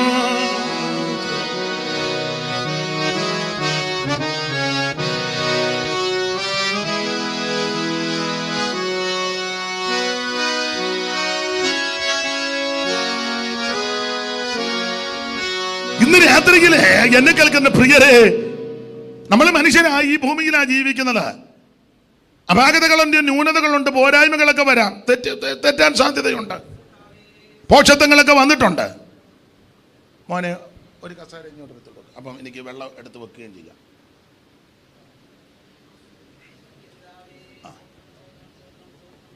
ഇടയ്ക്ക് വെള്ളം എടുത്ത് തരണം, പാഷയെ കൊണ്ടെടുപ്പിക്കരുത് കേട്ടോ. അപ്പൊ ശ്രദ്ധിക്കുക, ഇന്ന് രാത്രി പ്രസംഗിക്കുന്ന ഞാനും കേൾക്കുന്ന നിങ്ങളും ഏറ്റു പറയണം, ദൈവമേ തെറ്റിപ്പോയിട്ടുണ്ട്, പോഷത്വങ്ങൾ വന്നു, നിനക്ക് ഇഷ്ടമില്ലാത്ത പറഞ്ഞു, സംസാരിച്ചു, ചില പ്രത്യേക സന്ദർഭങ്ങളിൽ ഞാൻ കള്ളം ഇനി ആവർത്തിക്കത്തില്ല, ക്ഷമിക്കണം, മാപ്പാക്കണം. അനുദപിച്ച് വരുന്നവരെ ദൈവം തള്ളിക്കളയത്തില്ല. അവരോട് കരുണ തോന്നുന്ന ദൈവമാ, മനസ്സലിവുള്ള ദൈവമാ, അവിടുന്ന് ദയയുള്ള ദൈവമാ. Praise the Lord, praise the Lord. അതെ, ആ ഭാഗം അങ്ങ് വിടുക. അതുകൊണ്ടാണ് ഞാൻ പറഞ്ഞൊന്നും വളരെ സൂക്ഷിച്ചേ സംസാരിക്കാവൂ. കള്ളം പറയരുത്. എന്നാൽ ചില സന്ദർഭങ്ങളിൽ സത്യം പറഞ്ഞാൽ പ്രശ്നവുമാ, അല്ലേ? സത്യം പറഞ്ഞാൽ പ്രശ്നമുണ്ടാകും. സത്യം പറഞ്ഞ പ്രശ്നമാ, എന്നാലും കള്ളം പറയരുത്. ഞാൻ എൻ്റെ ഒരു ചെറിയ അനുഭവം പറയാം. നിങ്ങൾ എങ്ങനെയാണെന്നറിയത്തില്ല. ഇപ്പോൾ ഉദാഹരണമാണ് കേട്ടോ. ഞാൻ ഒരു കാര്യം പറയുക. ഇപ്പം ഈ യോഗത്തിന് ഇങ്ങോട്ട് വരിക, സത്യമേ പറയാവൂ, കള്ളം പറയുകയും ചെയ്യരുത്. സത്യം എല്ലാവരോടും പറയാനും ഒക്കത്തുമില്ല. അങ്ങനെ ഉണ്ട്. അതെങ്ങനെ മാസ്റ്റർ? ഒരു ഉദാഹരണം പറയാം. ഒരു ഉദാഹരണം. ഇപ്പം ബഹുമാനപ്പെട്ട PC ചെറിയാൻ അവർ എന്നെ ഇങ്ങോട്ട് യോഗത്തിന് വിളിക്കുക. അല്ല, ഉദാഹരണമല്ല, രാവിലത്തെ അനുഭവം അങ്ങ് പറയാം, അതാണ് നല്ലത്. ഞാൻ വരാൻ വൈകിയപ്പോൾ അദ്ദേഹം എന്നോട് ചോദിച്ചു, മോനെ എവിടെ ആയി, പെട്ടെന്ന് വാ. ഞാൻ പറഞ്ഞു, ഞാൻ റാന്നി പാലം കഴിഞ്ഞു. അപ്പം ഞാൻ ചെത്തോങ്കര വന്നു. കള്ളം പറഞ്ഞോ? പാലം കഴിഞ്ഞു. ഞാനങ്ങനെ പറഞ്ഞു. കേട്ടോ അച്ഛാ, ഞാൻ റാന്നി പാലം കഴിഞ്ഞെന്ന് പറഞ്ഞു. കഴിഞ്ഞല്ലോ. പക്ഷേ ഞാൻ വന്നത് എവിടാ? ചെത്തോങ്കരയാ. കള്ളം പറഞ്ഞോ? പറ. ഇല്ല. എന്നാ സത്യവും പറഞ്ഞോ?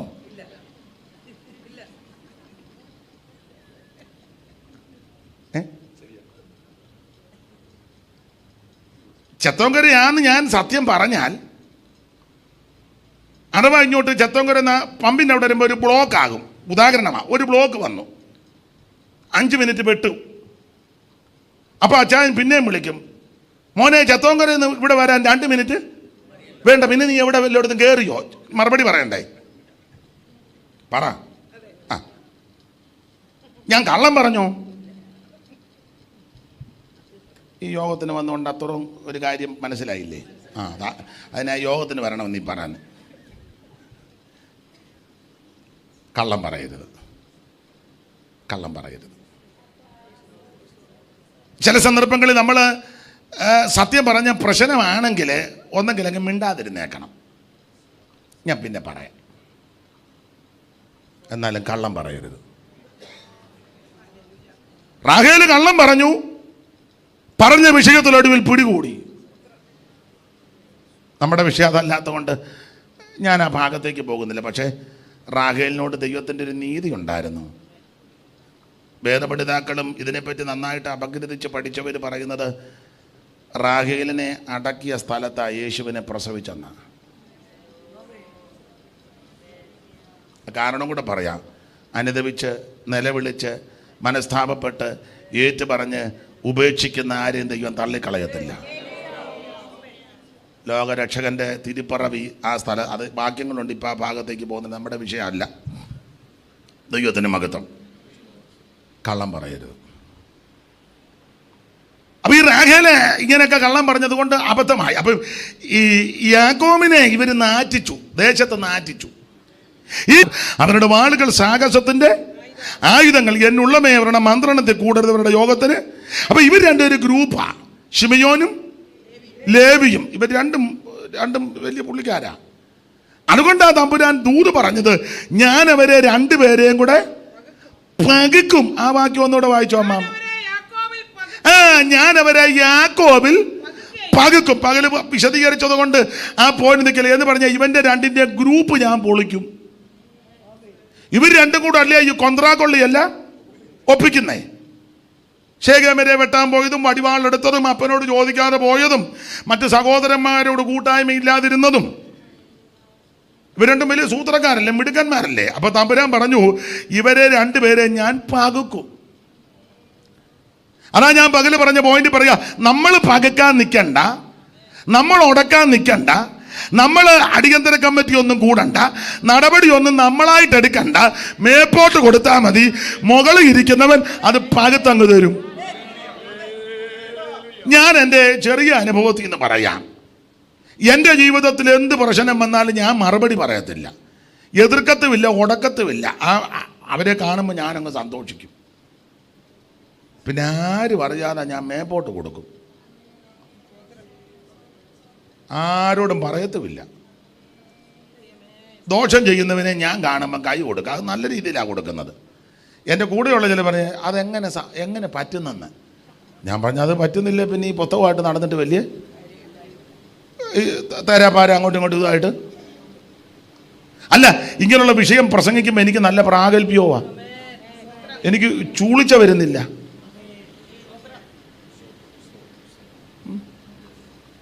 സ്തോത്രം.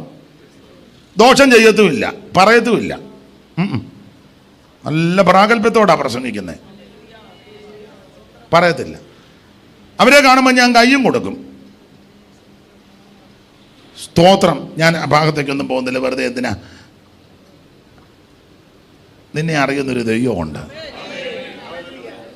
സ്തോത്രം. അതാ ഞാൻ പറഞ്ഞ, നമ്മൾ പകുക്കാൻ പോകണ്ട, നമ്മൾ സൂത്രമൊന്നും ഒപ്പിക്കണ്ട. ദൈവത്തിന് മഹത്വം. ദൈവം പകുക്കും. അതാണ് അവിടെ വെക്കുന്നത്. ഞാൻ യാക്കോബിൽ അവരെ പകുക്കും. ഈ തമ്പുരാന്റെ ആലോചന ആയതുകൊണ്ട് വർഷങ്ങൾ കഴിഞ്ഞാലും ദൈവം പകുത്തു. പകുത്തത് എങ്ങനെയാണെന്ന് ചോദിച്ചാൽ, ഇവർ ഗ്രൂപ്പല്ലേ, ദൈവം അത് പൊട്ടിച്ചു, പകുത്തത് നാളുകൾ കഴിഞ്ഞ് ഇവരെ മരുഭൂമിയിൽ പ്രയാണം ചെയ്ത് വരുമ്പോൾ തമ്പുരാൻ മോശയോട് പറഞ്ഞൊരു കാര്യം ചെയ്യും. ഇത്ര ലക്ഷക്കണക്കിന് ജനമല്ലേ, ഇതെല്ലാം കൂടി ഇങ്ങനെ ഈ ക്രമമില്ലാതെ പോയാൽ ഒക്കത്തില്ല. നമുക്ക് പാളയം തീർക്കണം. 4 പാളയം. ഏതൊക്കെ പാളയം? 4 പാളയം. യോ, മൊത്തം എത്ര ഗോത്രമാ? 12. അപ്പം 4 പാളയം. ഒരു പാളയത്തിൽ 4 ഗോത്രം. 4 ഗോത്രത്തിൽ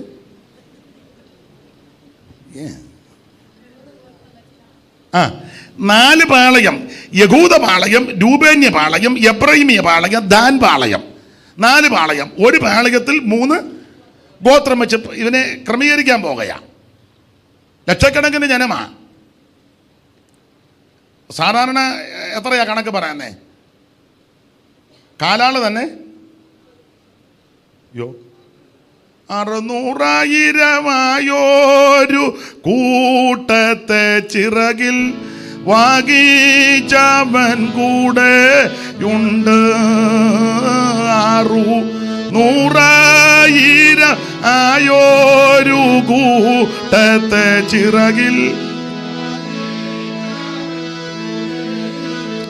അപ്പോൾ 600,000, 600 എന്ന് പറഞ്ഞാൽ 6 ലക്ഷം കാലാള് തന്നെ. എല്ലാം കൂടെ കുഞ്ഞും പെണ്ണും പെടക്കോടിയും കുഞ്ഞും പെറുങ്ങണിയും എല്ലാം കൂടെ 30 ലക്ഷമൊന്നും അല്ല, അതിൽ കൂടുതലാണ്. അപ്പോൾ ഇതെല്ലാം കൂടെ ഇങ്ങനെ ഓർഡർ തെറ്റിയാൽ ഒക്കത്തില്ല, ഓർഡർ വേണം. അതുകൊണ്ട് 4 പാളയം തീർക്കണം. യഹൂദ പാളയം, രൂബേന്യ പാളയം, എഫ്രയീമ്യ പാളയം, ദാൻ പാളയം.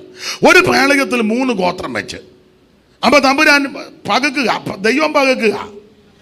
ആർക്കും മിണ്ടാനൊക്കത്തില്ല. 49:7 പറഞ്ഞ് ഞാൻ ഇവരെ പകുക്കും. ദൈവം പകുത്തു. ദൈവം പകുത്താൽ ആരും മിണ്ടാനാ? ഒറ്റ അക്ഷരം മിണ്ടിയില്ല.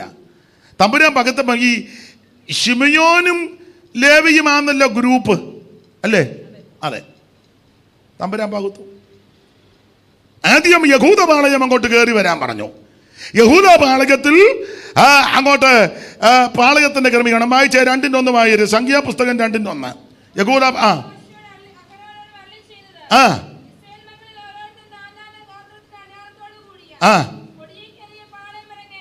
കൊടിക്കരികെ പാളയം ഇറങ്ങണം.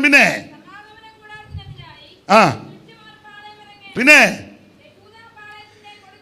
യഹൂദാപാളയത്തിന്റെ കൊടിക്കീടിന്റെ കീഴിലുള്ളവർ. അപ്പോൾ ആദ്യം യഹൂദാപാളയം, യഹൂദാപാളയത്തിന്റെ കൊടിക്കീടിന്റെ കീഴിലുള്ളവർ. പിന്നെ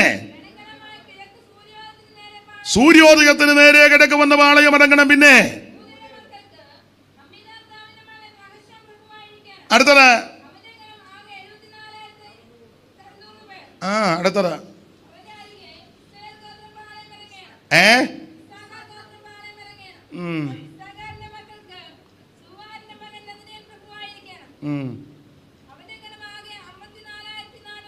അടുത്തത് മതി. അപ്പോൾ ആദ്യത്തെ പാളയത്തിൽ യഹൂദയും ഇസ്സഖാറും സെബുലൂനും, അത് ഞാൻ വിവരിക്കുന്നില്ല.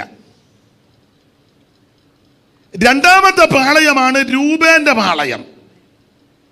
10 ആ കണ്ണിക തുടങ്ങുന്നത് രൂബേൻ പാളയത്തിന്. അപ്പൊ രൂബേന്റെ പാളയം തീർക്കുക. അപ്പൊ ഈ ഇങ്ങോട്ട് നോക്കിയേ, എല്ലാവരും ഞാറ് പറിക്കും പോലെ കുഴിഞ്ഞു കിടക്കുന്നത്. ഇങ്ങോട്ട് നോക്ക്, ഏതായാലും വായിക്കുന്നില്ല. ഈ 2 പേരാ വായിച്ചു തരുന്നത്. നിങ്ങൾ എന്നെ നോക്ക്, കാണാനൊന്നും ചോവില്ലെങ്കിൽ ഇങ്ങോട്ട് നോക്ക്. അപ്പൊ രണ്ടാമത്തെ പാളയം രൂബേൻ. ദൈവം പകുക്കുക രൂബേന്റെ പാളയം. ദൈവം വിളിക്കുന്നതുകൊണ്ട് ആർക്കും എതിർക്കാനൊക്കത്തില്ല. അപ്പൊ എല്ലാം ഇങ്ങനെ കലാപുലി പോലെ നിൽക്കുകയല്ലേ. തമ്പുരാൻ പറഞ്ഞു രൂബേൻ ഇങ്ങോട്ട് കയറി വരാൻ പറഞ്ഞു. രൂബേനും അവന്റെ ഗണങ്ങളെല്ലാം കൂടെ കയറി വന്ന് പാളയത്തിലോട്ട് കയറ്റി. അപ്പൊ രൂബേൻ അങ്ങോട്ട് കയറി കഴിഞ്ഞപ്പോൾ അടുത്തത് വിളിച്ചത് ശിമയോനാ, 12. ശിമയോൻ. അപ്പൊ രൂബേന്റെ പാളയത്തിലടുത്തത് ശിമയോനെ വിളിച്ചു. ശിമയോൻ വരാൻ പറഞ്ഞു. ശിമയോൻ ഇങ്ങോട്ട് നോക്കിയേ. ശിമയോനെ വിളിക്കുമ്പോ ഇനി അടുത്തത് ന്യായമായിട്ട് ആരെയാ വിളിക്കണ്ടേ? ലേവിയെ വിളിക്കണം. പക്ഷെ വിളിച്ചതാരാ? 14. ഗാദ്. അമ്മാമ്മ ഇവിടെ എപ്പോഴും ആരെയാ വെച്ചത്? എപ്പോഴും കണ്ട് വായിച്ച പോലെ എനിക്ക് തോന്നി. അപ്പോൾ രൂബേന്റെ പാളയം തീർത്ത് രൂബേന്റെ കൂടെ ആരാ? ശിമയോൻ. ശിമയോന്റെ കൂടെ ഗാദ്. അപ്പം രൂബേനും ശിമയോനും ഗാദും ന്യായമായിട്ട് ഗ്രൂപ്പ് വെച്ചാൽ ലേവീനെയാ വിളിക്കേണ്ടത്. വിളിച്ചില്ല, തമ്പുരാൻ പകുത്തു. ദൈവം പകുത്തു. ദൈവം പകുത്താൽ അതിനെ ആരാ കോല് വെക്കാൻ വരുന്നേ? വെച്ചാ ഏക്കുവോ? നമ്മൾ പകുക്കണ്ട, നമ്മൾ ഉടക്കുകയും വേണ്ട. നീ മുഴങ്കാലിലിരുന്ന് ഉപവസിച്ച് പ്രാർത്ഥിച്ചാൽ മതി. നിനക്ക് വേണ്ടി ദൈവം പ്രതിക്രിയ നടത്തി രക്ഷിക്കും. നിന്റെ കൂടെ ചിലപ്പോൾ നിൽക്കാൻ ആരും കാണുകയല്ല. ആശ്വാസം പറയാനോ സഹായിക്കാനോ ഒത്താശ പറയാനോ അവ ഒന്നും കാണുകയല്ല. നീ ചഞ്ചലിക്കരുത്, നിരാശപ്പെട്ടു പോകരുത്. മുഴങ്കാലും മേലിക്കാൻ സമയമാകുമ്പം ദൈവം പകുക്കും. Praise the Lord. ഗ്രൂപ്പ് ഒട്ടിച്ചെന്ന്. അപ്പൊ രൂബേനും ശിമയോനും ഗാദും.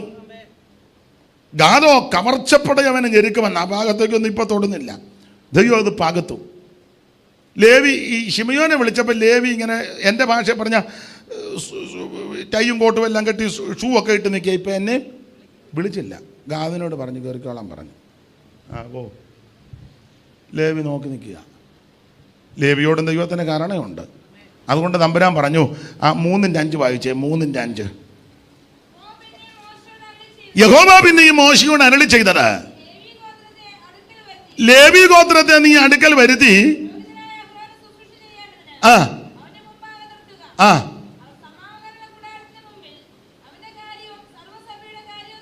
അവൻ സമാഗമന കൂടാരത്തിന്റെ മുൻപിൽ ഞാനതിൽ ഒരു പദമാണ് എടുക്കുന്നത്. നീ ഇനി നാട്ടുകാരുടെ എല്ലാം കാര്യത്തിൽ ഇടപെടണ്ട, നീ സഭയുടെ കാര്യം നോക്ക. ഇതുവരെ നീ സകല കുണ്ടാമണ്ടിക്കകത്തും പോയി ഇടപെടുക. പെങ്കൊച്ച് അങ്ങോട്ട് ഓടി, ആങ്കൊച്ചൻ ഇങ്ങോട്ട് പോയി, അവിടെ ചെന്ന് ഇവിടെ ചെന്ന് മുഴുവൻ പ്രശ്നം പരിഹരിച്ച് നീ അതൊക്കെ അങ്ങ് നിർത്തേ. ഇനി നിനക്ക് എത്ര നാൾ ഉണ്ടെന്നൊന്നും അറിയത്തില്ല. ചിലരുടെ നോട്ടം ഇരിപ്പം കണ്ടിട്ട് ഈ ആഴ്ച തയ്ക്കുകയല്ലെന്നും പറഞ്ഞാൽ ഒരു കുഴപ്പവും വരികയല്ല. അല്ല, ഇരിപ്പ് കാണുമ്പോൾ അങ്ങനെ തോന്നും. പക്ഷേ ഞാൻ ഈ ആഴ്ച തയ്ക്കുമെന്ന് ഒരു കുഴപ്പവും നിങ്ങൾക്ക് വരികയല്ല. അതുകൊണ്ട് സന്തോഷിച്ചങ്ങ് ഇരുന്നു, കുഴപ്പമൊന്നും വരികയല്ല. അപ്പം ഇനി ഞാൻ നിങ്ങൾ ഈ ഭൂമിയിൽ എത്ര കാലമുണ്ടെന്ന് നമുക്ക് നിർണ്ണയിക്കാനൊക്കത്തില്ല. പിന്നെ ഞാൻ എപ്പോഴും പറയും, ഈ മരിക്കുന്നത് എപ്പോഴാണെന്ന് എല്ലാവർക്കും ഒന്നും കൃത്യം അറിയത്തില്ലെങ്കിലും എൻ്റെ ഭാഷ പറഞ്ഞാൽ മരണത്തിൻ്റെ മണമടിക്കും. മരണത്തിൻ്റെ ചെറിയ മണമടിക്കും. അന്നേരം നന്നായിട്ട് ഒരുങ്ങിക്കോണം. എൻ്റെ കൂടെയുള്ള ശിവപാസ്റ്ററുണ്ട്. ശിവപാസ്റ്ററുടെ പെങ്ങളെ വിവാഹം ചെയ്തേക്ക്. അവർ കുറ്റൂരാണെങ്കിലും കണ്ണൂരാ ശുശ്രൂഷിക്കുന്നത്. ഞാനെപ്പോഴും പറയും, അവിടുത്തെ അപ്പച്ചനെ അടുത്ത കാലത്ത് ഞാൻ കണ്ണൂർ പോയപ്പോൾ കണ്ടു. 92 വയസ്സ് കണ്ടുണ്ടായിരുന്നു തോന്നുന്നു. അമ്മച്ചി കിടപ്പില്ല, അപ്പച്ചനാ ശുശ്രൂഷിക്കുന്ന അമ്മച്ചിയെ. മക്കളും ഉണ്ട്, 2 ആൺപിള്ളേർ, 2 പേരും സുവിശേഷ വേലക്കാരാണ്. അപ്പോൾ ഞാനിവിടെ ചെന്ന് കണ്ടു. പകലത്തെ മീറ്റിങ്ങും വൈകിട്ടത്തെ കൺവെൻഷനും ഒക്കെ ഉണ്ടായിരുന്നു. അപ്പം അപ്പച്ചൻ വളരെ ഉത്സാഹത്തോടാണ് നിൽക്കുന്നത്. നല്ല ചാടി ഇറങ്ങുകയും കയറുകയും കൊടുക്കും. അപ്പോൾ ഇടയ്ക്ക് മൊബൈൽ കൊണ്ടു എന്നെ കാണിച്ചു കഴിഞ്ഞാൽ ഞാൻ എപ്പോഴും കേൾക്കും. നല്ലൊരു അപ്പച്ചനാണ്. നല്ല മുഖത്തൊക്കെ ഒരു പ്രസാദവും നല്ല സംസാരവും. 92 ഉണ്ടെന്നൊന്നും പറയത്തില്ല. അപ്പോൾ അപ്പച്ചനെ കണ്ട് പ്രാർത്ഥിച്ച് ഞങ്ങൾ തിരിച്ചു പോന്നു. വലിയ സങ്കടമായി പോയി. ചില ദിവസം കഴിഞ്ഞപ്പോൾ ഈ അപ്പച്ചൻ മരിച്ചു. അപ്പം ഞാൻ പിന്നീട് ആ സമയത്ത് ഞാനിവിടെ ഇല്ലായിരുന്നു, അതുകൊണ്ട് അടക്കത്തിന് പോകാനൊത്തില്ല. അത് കഴിഞ്ഞ് മകനെ കണ്ടു. അപ്പം ഞാൻ വിവരം ഒന്ന് ചോദിച്ച പറഞ്ഞു, അയ്യോ മരിക്കുന്നതിൻ്റെ തലേന്ന് ഒരു കുഴപ്പമില്ലായിരുന്നു. തലേ ദിവസം മരിക്കുന്നതിൻ്റെ 2 ദിവസം മുമ്പ് മദ്രാസിൽ നിന്ന് മൂത്ത മോന അദ്ദേഹവും വന്നു. അപ്പം ഭക്ഷണം കഴിച്ചുകൊണ്ടിരുന്നപ്പം ആൺപിള്ളേരോട് പറഞ്ഞു, എടാ ഇച്ചിരി കാശുമൊക്കെ കരുതിക്കൊണ്ട് ഒരു പെട്ടിയൊക്കെ കരുതി വെച്ചോണമെന്ന്. 2 ദിവസം മുമ്പ് പിള്ളേരോട് പറഞ്ഞു, ഒരു പെട്ടിയൊക്കെ റെഡിയാക്കിക്കൊണ്ട് ഇച്ചിരി കാശും ഒക്കെ കരുതിക്കോണം. അപ്പം പിള്ളേർ ചോദിച്ചാൽ അതിനാ പോകാറായെന്ന് പറഞ്ഞു. ഒരു കുഴപ്പമില്ല, ഓടി നടക്കുക. പിള്ളേർ പറഞ്ഞ് എന്തോ അപ്പം ആവശ്യമില്ലാതെ. അപ്പം അമ്മച്ചി ആ കിടപ്പ്, അമ്മച്ചി പോകുമെന്നാ. അതിൻ്റെ 2 ദിവസം കഴിഞ്ഞ് രാവിലെ കുളിയെല്ലാം കഴിഞ്ഞ് ആൺപിള്ളേരും അപ്പനും കൂടെ ബ്രേക്ക്ഫാസ്റ്റ് കഴിക്കുക. രാവിലെ പ്രഭാത ഭക്ഷണം കഴിച്ചുകൊണ്ടിരുന്നപ്പോൾ അപ്പച്ചൻ പറഞ്ഞു, മരുമകളോട് പറഞ്ഞു, മോളെ ഉച്ചയ്ക്ക് ഭക്ഷണം വേണ്ട, ഉച്ചയ്ക്കത്തെ ഭക്ഷണം മേളിലാന്ന്. അപ്പം ഈ പിള്ളേരങ്ങ് ചിരിച്ചു. ഒരു കുഴപ്പവുമില്ല. അപ്പച്ചൻ പറഞ്ഞ് ഉച്ചയ്ക്ക് ഭക്ഷണം വേണ്ട, ഉച്ചയ്ക്കത്തെ ഭക്ഷണം മേളിലാന്ന്. അപ്പച്ചൻ്റെ ഭാഷാശൈലിയാണ്. 12:35 മരിച്ചു.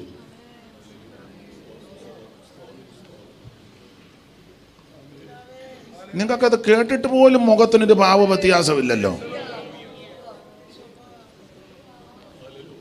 12:35 കട്ടിലോട്ട് കയറി കടന്ന് പ്രാർത്ഥിച്ചു, ഇവനും പോയി. സ്തോത്രം. അപ്പച്ചൻ്റെ അടക്കം കഴിഞ്ഞ് പിറ്റേന്ന് അമ്മച്ചിയും മരിച്ചു. എല്ലാം ദൈവം നന്നായിട്ടാണ് ചെയ്തത്. അപ്പച്ചനെ അമ്മച്ചിയെ ശുശ്രൂഷിച്ചുകൊണ്ടിരുന്നത്. എന്ത് നല്ല മരണമാ. അപ്പം ചിലർക്ക് ഈ മരണത്തിൻ്റെ മണമടിക്കും, ചിലർ ഏകദേശമൊക്കെ അറിയാം. ഒരുങ്ങിക്കോണം.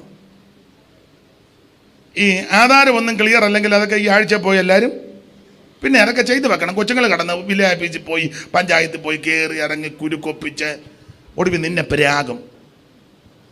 ഓ എവിടെ പോയ മാമ? യോ ഞങ്ങൾ വില്ലേജ് എത്ര നാളായി, ആ തന്ത ജീവിച്ചിരുന്ന കാലത്ത്. പ്രാക്ക് മേടിക്കരുത്. ഇനി മറുവശം മൊത്തം എഴുതി കൊടുക്കുകയും ചെയ്യരുത് പിള്ളേർക്ക്. വേണ്ട വേണ്ട, അത് കൊടുക്കരുത്, അബദ്ധം കാണിക്കരുത്. അയ്യോ കൊള്ളാം.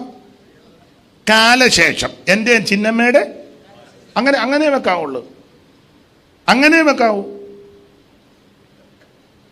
ജോഡി ഞാൻ ഗുണമുള്ള കാര്യമാണ് പറഞ്ഞു തരുന്നേ. മോനാ ചായ.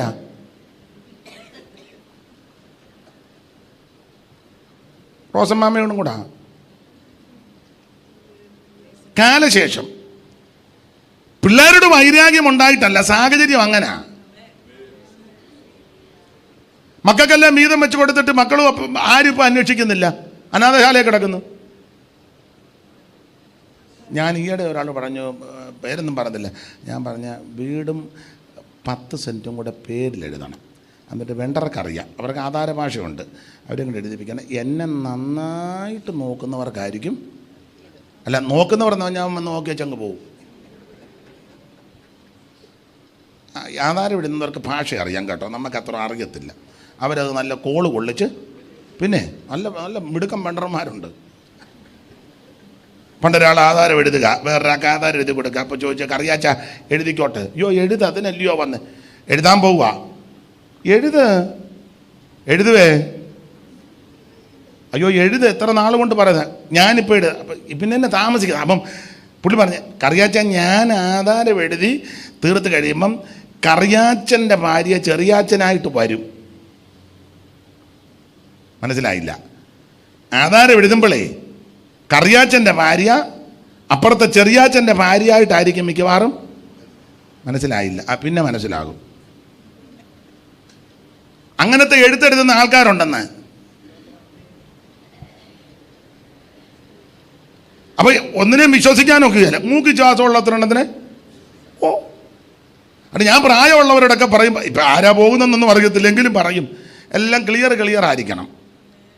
പിള്ളേർ ചിലപ്പോൾ പറയും, പപ്പ ലോൺ എടുക്കാനായി ഇങ്ങോട്ടൊന്ന് ഒപ്പിട്ട്, പപ്പായ്ക്ക് 70 പപ്പായ്ക്ക് ലോൺ വെച്ച പൈസ കിട്ടുകയില്ല, അതുകൊണ്ട് ഇങ്ങോട്ടൊരു ഒപ്പിട് കൊടുക്കരുത്, ഇത് കിട്ടുന്ന ലോണൊക്കെ മതി.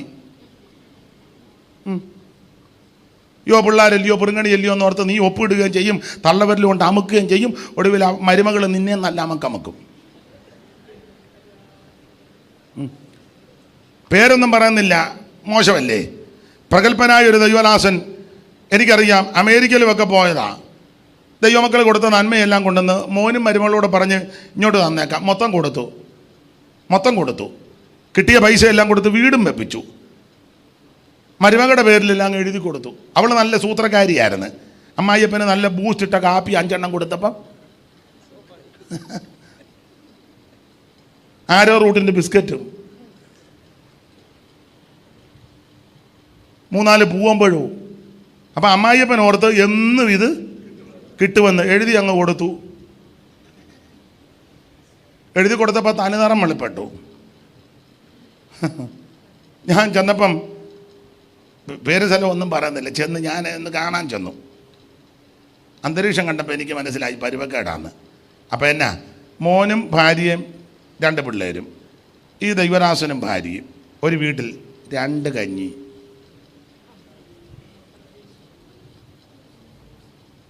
ഒരു കൊച്ചു കലത്തിൽ ഉരി അരിയിട്ട് കൊച്ചമ്മയച്ചായനും, മരുമകളും മോനും 2 പിള്ളേർക്ക് അപ്പുറത്തെ കലത്തിൽ ഒരു അടുക്കളയിൽ മുളകുടച്ചതും ഉണക്കമീൻ വറുത്തതുമായിട്ട് പാസ്റ്ററും ഭാര്യയും, മീൻ കൂട്ടാനും മെഴുക്ക് പുരട്ടിയും കാച്ചിയമോരുമായിട്ട് അവർ ഡൈനിങ് ടേബിളിൽ, ഇവർ 2 പേരും ബെഡ്റൂമിനകത്ത്.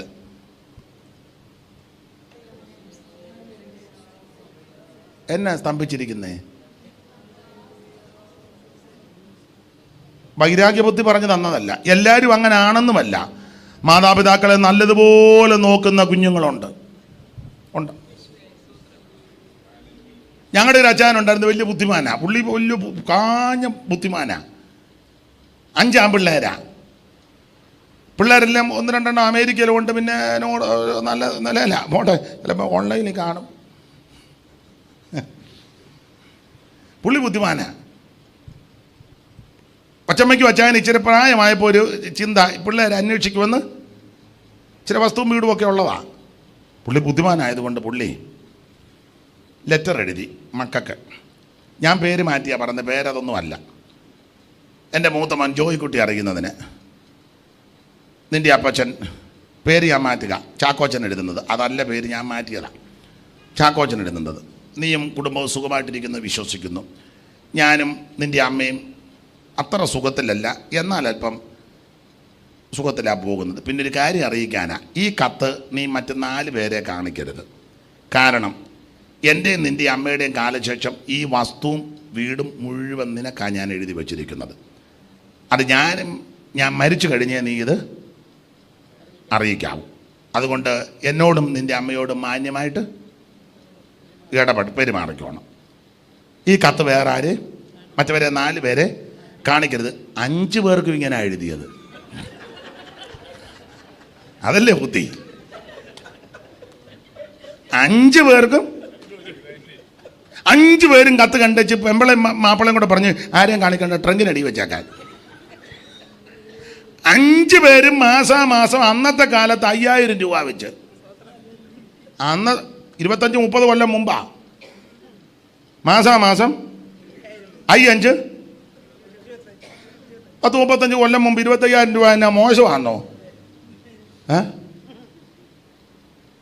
അച്ചായനും കൊച്ചമ്മ എന്നും താറാവും കരിമീനും നടന്നു പോയതല്ല, കാറ് പിടിച്ച. അയ്യോ, ഞാൻ നിർമ്മിത കഥ പറഞ്ഞതല്ല. പേര് പറഞ്ഞ അച്ചായൻ അറിയാം, ഞാൻ പിന്നെ യോഗം കഴിഞ്ഞ് പറയാം.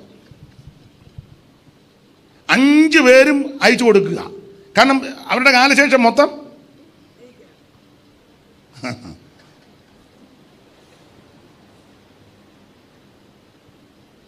രാജകീയമായിട്ട് അച്ചായനും കൊച്ചമ്മേ പിന്നെ അങ്ങനെ ഇരുന്ന് അച്ചായൻ മരിച്ചു. എല്ലാവരും വന്നു. എല്ലാവരുടെയും ഈ കത്തിരിക്കല്ലേ, കത്തുമായിട്ടാണ് വന്നേ. അടക്കമെല്ലാം കഴിഞ്ഞ് കേമമായിട്ട് അടക്കമെല്ലാം കഴിഞ്ഞ് സന്ധ്യ ആയപ്പോൾ എല്ലാവരും മുറ്റത്ത് കസാര ഇട്ടിരിക്കുക. ആരും മിണ്ടുന്നുമില്ല, ആരും പോകുന്നുമില്ല. ജോയിക്കുട്ടി പോകുന്നിടത്ത് വേഗക്കുട്ടിരിക്കുക, വേഗക്കുട്ടി പോകുന്നിടത്ത് കറിയാക്കുട്ടി ഇരിക്കുക. ആരും ഇത് പറയുന്നുമില്ലോട്ട് പോകുന്നു. സന്ധ്യ കഴിഞ്ഞപ്പോൾ വക്കീൽ വന്നു. പുള്ളിക്കറിയാമായിരുന്നു, നിങ്ങളെല്ലാവരും ഉണ്ടല്ലോ, എല്ലാവരും വേണം. ഇരുത്തി വക്കീൽ കൂടെയുള്ള പുള്ളി ഞാൻ എടുത്തുകൊണ്ട് വരാൻ പറഞ്ഞു. എടുത്തുകൊണ്ട് വന്ന് തുറന്ന് വായിച്ച് കേൾപ്പിച്ചു. 5 മക്കൾക്കും കൃത്യമായിട്ടാണ് എഴുതി വെച്ചേക്കുന്നത്. 1/2 സെൻറ്റ് കൂടുതലുമില്ല, കുറവുമില്ല. അതും കൊച്ചമ്മയുടെ കാലശേഷം. അങ്ങനെയുള്ള അല്ല, നിങ്ങൾക്ക് ഇപ്പം യോഗത്തിന് വന്നുകൊണ്ട് അത് ബുദ്ധിയായേ ഇല്ലേ? യോഗത്തിന് വന്ന ഗുണമായില്ലേ? മൊത്തം എഴുതി കൊടുത്തെങ്കിൽ ഇനിയിപ്പം അല്ല, ഇപ്പം ഏതാണ്ട് വേറെ വകുപ്പുണ്ട്, തിരിച്ചെഴുതിക്കാനും ഏതാണ്ടുണ്ട്. മനുഷ്യ അങ്ങനെ കണ്ടില്ലേ? ഉണ്ട്. ഭാരപ്പെടുകയൊന്നും വേണ്ട, പോകാൻ വഴിയുണ്ട്. കാരണം ഒരെണ്ണത്തിന് വിശ്വസിക്കാൻ പറ്റുന്നില്ല. നിരാശപ്പെടരുത്, കർത്താവ് വിശ്വസ്തൻ. അവൻ നിങ്ങളെ ഉറപ്പിച്ച് ദുഷ്ടന്റെ കയ്യിൽ അകപ്പെടാതെ വേണം നിങ്ങളെ കാക്കും. ആരെയും കുറ്റം പറഞ്ഞിട്ട് കാര്യമില്ല. ഇത് അധർമ്മം പെരുകുകയല്ലേ, അന്ത്യകാലമല്ലേ, എല്ലാം സ്വാർത്ഥതയാ. സ്വസ്നേഹികളെന്നാണ് എഴുതിയേക്കുന്നത്. എൻ്റെ കാര്യം, എൻ്റെ ഭാര്യ, എൻ്റെ പിള്ളേര്, വേറൊന്നും വിഷയമല്ലല്ലോ. ഇനി എൻ്റെ ഭാര്യ എൻ്റെ പിള്ളേര് ഒന്നും ചിലക്കില്ല, ഞാൻ എൻ്റെ കാര്യം. ഭർത്താവ് മരിച്ചു കിടക്കുമ്പോഴും ഭാര്യ പറയുന്നതിക്കോ എനിക്കും പിള്ളേർക്കും ഇനി അവൻ പോയതല്ല വിഷയം. ജീവിച്ചിരിക്കുമ്പോൾ പറയും നിങ്ങളുടെ കാലം കഴിഞ്ഞാൽ പിന്നെ ഞങ്ങൾക്ക് എന്നാൽ നീ കുറച്ച് നാളോട് ഇരിക്കുന്നല്ല പറയുന്നേ. മിണ്ടുന്നില്ല. നിങ്ങളിങ്ങനെയൊക്കെ ജീവിച്ചാൽ നിങ്ങളുടെ കാലം കഴിഞ്ഞാൽ ഞാനും പിള്ളേരും നിങ്ങൾക്കൊന്നും അറിയാൻ മേല. സ്തോത്രം. എന്നാൽ തിരിച്ചൊന്ന് പറ, ദീർഘായുസ് തരും, ഒരു കുഴപ്പവും വരികയല്ല, ദൈവം അച്ചായനെ ബലപ്പെടുത്തുക, അങ്ങനെ പറ. ഇത് അതല്ല പറഞ്ഞത്, നിങ്ങളുടെ കാലം കഴിഞ്ഞാൽ. അപ്പോൾ പുള്ളി എത്രയും പെട്ടെന്ന് നിങ്ങൾക്ക് മനസ്സിലാകാതെയാണോ പക്ഷേ അവൾ കൂടെ കൂടെ പറയുന്ന കാര്യമാണ് പാസ്റ്റർ പറയുന്നത്.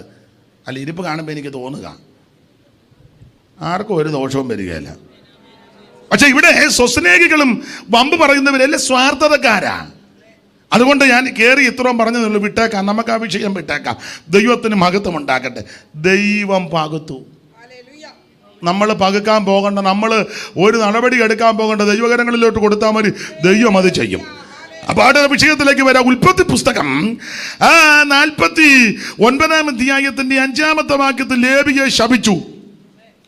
ശിമയോനും ലേവിയും സഹോദരന്മാർ അവരുടെ വാളുകൾ സാഹസത്തിന്റെ ആയുധങ്ങൾ എന്നുള്ളമേ അവരുടെ മന്ത്രണത്തിൽ കൂടരുതൻ, മനമേ അവരുടെ യോഗത്തിന് ചേരരുത്. അപ്പൊ ലേവിയെ ശപിച്ചു പിരാഗി.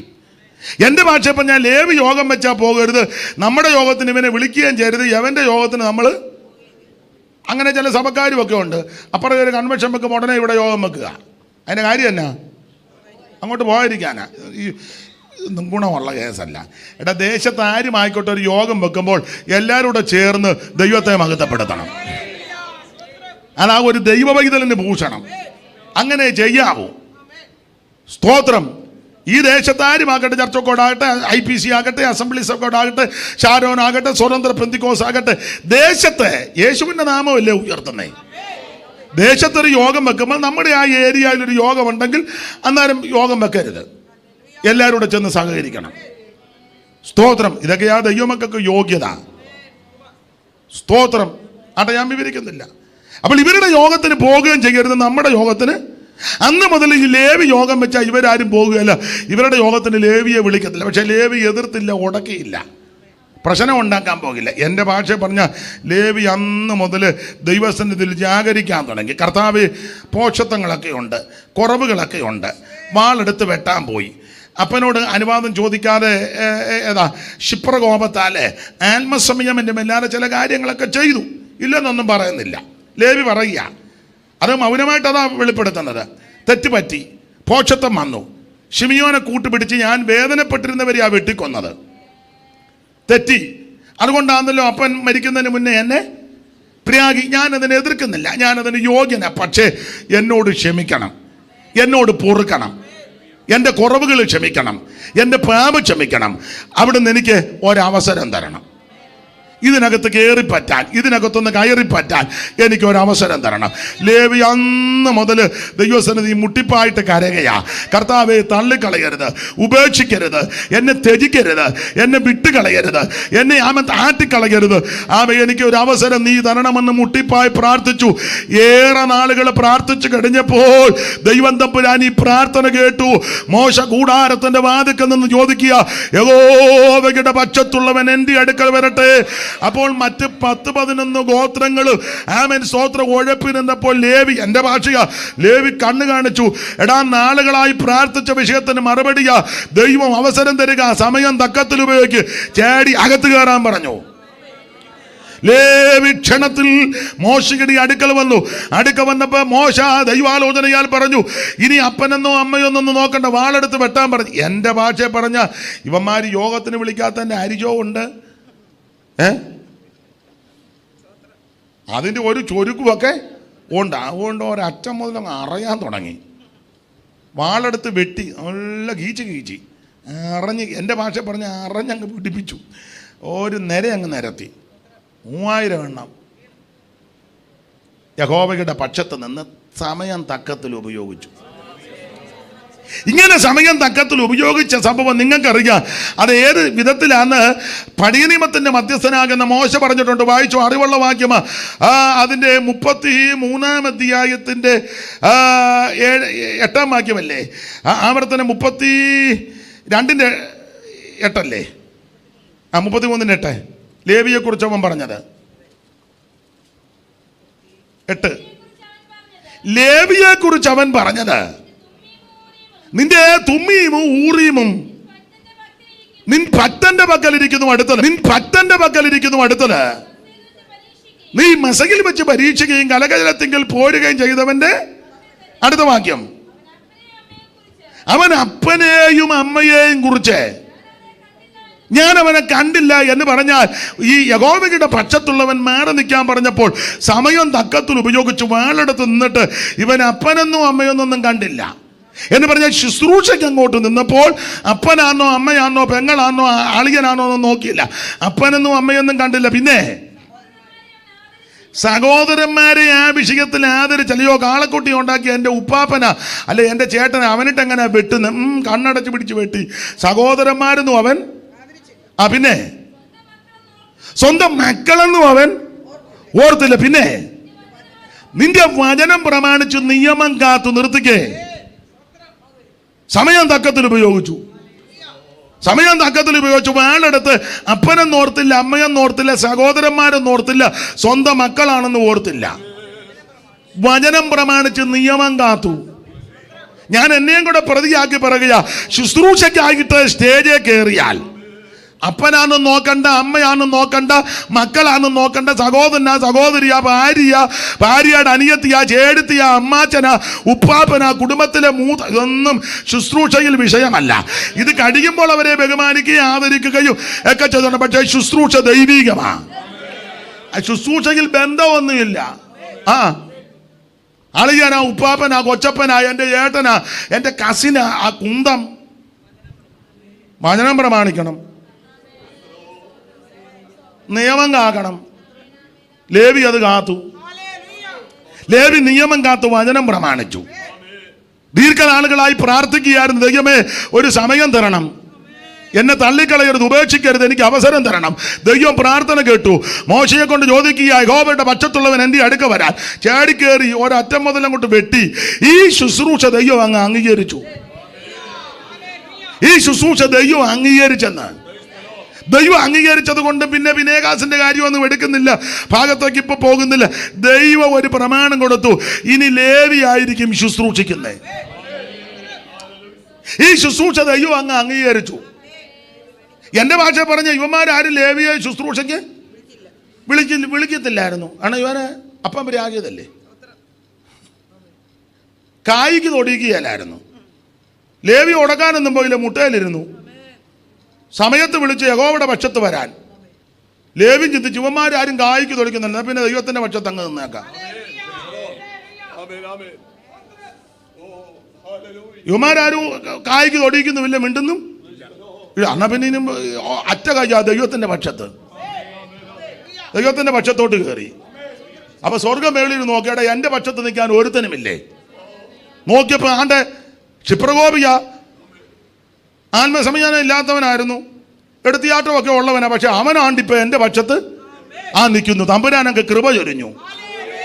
ദൈവം കൃപ ചൊരിഞ്ഞു. യവന്റെ മണ്ട ദൈവത്തിന്റെ കൃപ ചൊരിഞ്ഞു പറഞ്ഞ് വെട്ടിക്കോളാൻ പറഞ്ഞു. നല്ല ഉത്സാഹത്തോടെ വെട്ടി. അപ്പനെന്ന് നോക്കിയില്ല, അമ്മയെന്ന് നോക്കിയില്ല, ഉപ്പാപ്പന് നോക്കിയില്ല, മക്കളെന്നൊന്നും നോക്കിയില്ല. ഉപദേശം പ്രമാണം അനുസരിച്ച് അങ്ങോട്ട് വെട്ടി. അപ്പൊ ദൈവം തമ്പുരാൻ പറഞ്ഞ അടുത്ത വാക്യം വായിച്ചേ മാമേ, അടുത്ത വാക്യം വായിരേ. പിന്നെ ലേവ്യ പുസ്തകത്തിലാണ് വായിച്ചുകൊണ്ടിരുന്നത്. നിന്റെ വചനം അവർ പ്രമാണിച്ചു, നിയമം കാത്തുകൊള്ളുക. അതുകൊണ്ട് ലേവിയോട് എന്നാ പറഞ്ഞ അടുത്ത വാക്യം? കളി മാറി, കളം മാറി. ഈ പ്ലേറ്റ് നേരെ തിരിക്കുക. ഒരു കാര്യം ചെയ്യ്, 49:5 പറഞ്ഞത് ഇവന്റെ യോഗത്തിന് കൂടരുത്, അവന്റെ മന്ത്രണത്തിലൊന്നും. ദൈവം ഇപ്പൊ തിരിച്ചു പറയുക, ഇനി ലേവി അവർ യാക്കോബിന് നിന്റെ വിധികളും തിരിച്ചു, ശാപത്തെ തിരിച്ചു കൊണ്ടുവരിക. 49:5 പ്രാഗിയത് തിരിച്ചടിക്കുക. നേരത്തെ 11 ഗോത്രക്കാർ ലേവിയെ പരിഹസിച്ചു. ലേവി തീർന്നു, ഇനി ഒരു ശുശ്രൂഷയ്ക്ക് ഇവനെ കൊള്ളത്തില്ല, കേറ്റത്തില്ല, കായ്ക്ക് തൊടിക്കത്തില്ല. ഇതോടെ തകർന്നു, തീർന്നു. ലേവി മിണ്ടാൻ പോയില്ല. ലേവി മൗനമായിട്ടിരുന്ന് പ്രാർത്ഥിച്ച് ദൈവസന്നിധി കരഞ്ഞപ്പോ തമ്പുരാൻ തേണ്ട തിരിച്ചു പറഞ്ഞ, ഇനി ഒരു കാര്യം, ലേവി ആയിരിക്കും നിങ്ങളെ 11 ഉപദേശിക്കുന്നത്. നേരെ തിരിച്ചടിച്ചു. Price the Lord. ഒന്നുകൂടെ വായിച്ചേ അമ്മാമേ. അവരായിരിക്കും നീ വിധിക്കുന്നത്. അവരാണ് നീ വിധിക്കുന്നത്. എന്തായാലും വിഷയമുണ്ടായി നീ നേരെ ലേവിയുടെ ചെല്ലണം. അവനായിരിക്കും നീ വിധിക്കുന്നത്. Praise the Lord. അവർ യാക്കോബിന് നിന്റെ വിധികളും അവരായിരിക്കും ഇനി ഉപദേശിക്കുന്നത്. സ്തോത്രം. മാത്രമാണോ? അടുത്ത വാക്യം വായിര്. ഞാൻ അവന്റെ ദുർഗന്ധത്തെ മാറ്റാൻ പോവുക. സ്തോത്രം. നിങ്ങളെല്ലാം പറഞ്ഞ അവന് ദുർഗന്ധമാണെന്നല്ലേ? അവന്റെ ദുർഗന്ധത്തെ ഞാൻ സുഗന്ധമാക്കാൻ പോവുക. എടാ 34-ാം അധ്യായത്തിന്റെ 30-ൽ അപ്പം പറഞ്ഞ നാറ്റിച്ചെന്നാ. ആ നാറ്റക്കേസ് മാറ്റി വെച്ച് പറയുക സുഗന്ധമാക്കുക. Praise the Lord. 34-ന്റെ 30 പറഞ്ഞത് നാറ്റിച്ചു. അപ്പം പറഞ്ഞതാ നിങ്ങൾ എന്നെ ഈ ദേശത്ത് നാറ്റിച്ച വിഷയത്തെ തമ്പുരാൻ സുഗന്ധമാക്കി. Price the Lord. നിന്റെ നാട്യത്തെ ദൈവം സുഗന്ധമാക്കി തീർക്കും.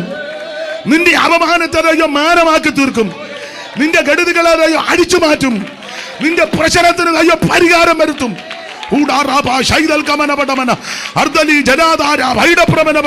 ഇന്ന് രാത്രി വിടുതലേറ്റെടുക്ക്. വചനത്തിന്റെ വിടുതൽ. നിനക്ക് വിരോധമായിട്ടുണ്ടാക്കുന്ന ആയുധം ഫലിക്കത്തില്ല. ദൈവം നിനക്ക് വേണ്ടി വഴി തുറക്കും. ദൈവം തുറന്നാൽ ആരും അടക്കത്തില്ല. ഇന്ന് രാത്രി ദൈവത്തിന്റെ പൈതലെ നിന്റെ നാറ്റത്തെ മാറ്റി സുഗന്ധ ധൂപമാക്കി ദൈവം തീർക്കും.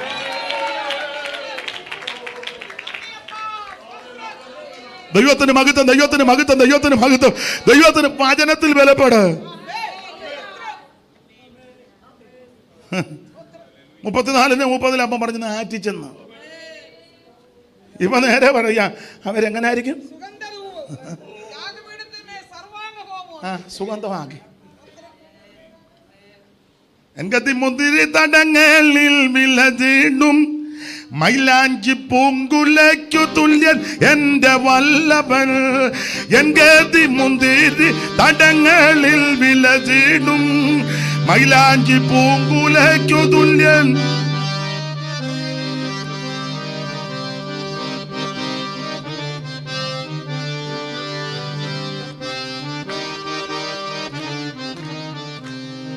എങ്കതി മുന്തിരി തടങ്ങളിൽ വിലചീടും മൈലാഞ്ചി പൂങ്കുലയ്ക്കു തുല്യൻ എന്റെ വല്ലഭ. സൗരഭ്യവാസന തൂകിടുന്നിതാ.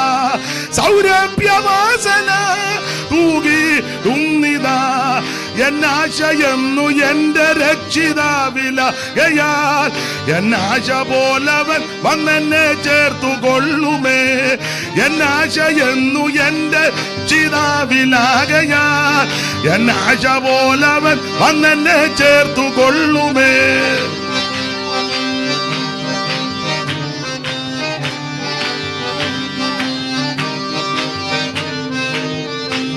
ചെറുമാനിൻ കാലയ്ക്കുമൊത്ത പോലെ എൻ പ്രിയ ചെറുകുന്നു മലക ചാടിയോട് കുതിച്ചു വരുന്നിതാ.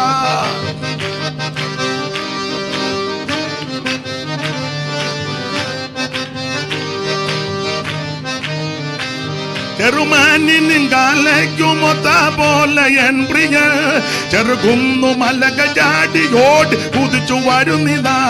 നോക്കിയിടുന്നിതാ കിളിവാതിൽ വഴി. നോക്കിയിടുന്നിതാ കിളിവാതിൽ വഴി. എന്നാശയെന്നു എന്റെ രക്ഷിതാവിലകയാൽ എന്നാശ പോലവൻ വന്നെന്നെ ചേർത്തുകൊള്ളുമേ. എന്നാശയെന്നും എന്റെ രക്ഷിതാവിൽ എന്നാശ പോലവൻ വന്നെന്നെ ചേർത്തുകൊള്ളുമേ.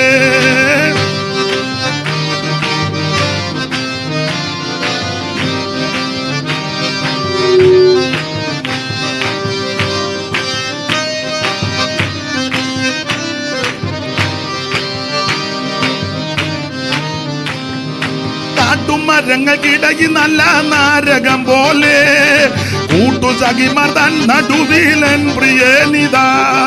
കാട്ടുമരങ്ങൾക്കിടയിൽ നല്ല നാരകം പോലെ കൂട്ടുസഖിമാർ തൻ നടുവിലൻ പ്രിയനിതാ.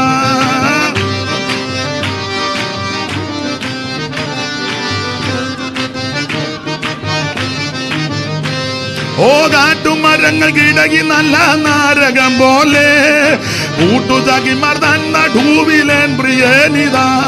ചന്ദ്രതുല്യമായി ശോഭിച്ചിടുന്നു. ചന്ദ്രതുല്യമായി ശോഭിച്ചിടുന്നു.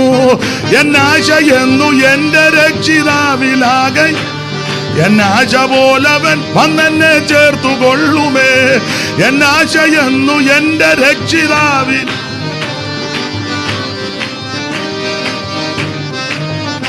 ഓ എന്നാശയെന്നു എന്റെ രക്ഷിതാവിലാകെ ഉറി കരമുയർത്ത് ദൈവത്തെ മഹത്വപ്പെടുത്ത. ദൈവത്തിന് മഹത്വം. ഉൽപ്പത്തി പുസ്തകം 34:30 നാറ്റിച്ച വിഷയം ആവർത്തനം 33:8-9 വന്നപ്പം സുഗന്ധമാക്കി. നീ അല്പസമയം വെയിറ്റ് ചെയ്താൽ മതി. സ്തോത്രം. ശാപത്തെ അനുഗ്രഹമാക്കി തരും. സ്തോത്രം. ദൈവത്തിന് അരനിമിഷം പോരെ. എന്നിട്ട് ലേവിയെ പറ്റി പറയുക, ഇവര് സുഗന്ധധൂപം. പിന്നെ അടുത്ത വാക്യം വായിച്ചേ. അവനായിരിക്കും നീ യാഗം കഴിക്കുന്നത്. നിന്റെ ഒന്നും യാഗത്തിൽ എനിക്കിനി അങ്ങോട്ട് കൊടുത്താൽ മതി, അവൻ കഴിക്കും. അടുത്തത്,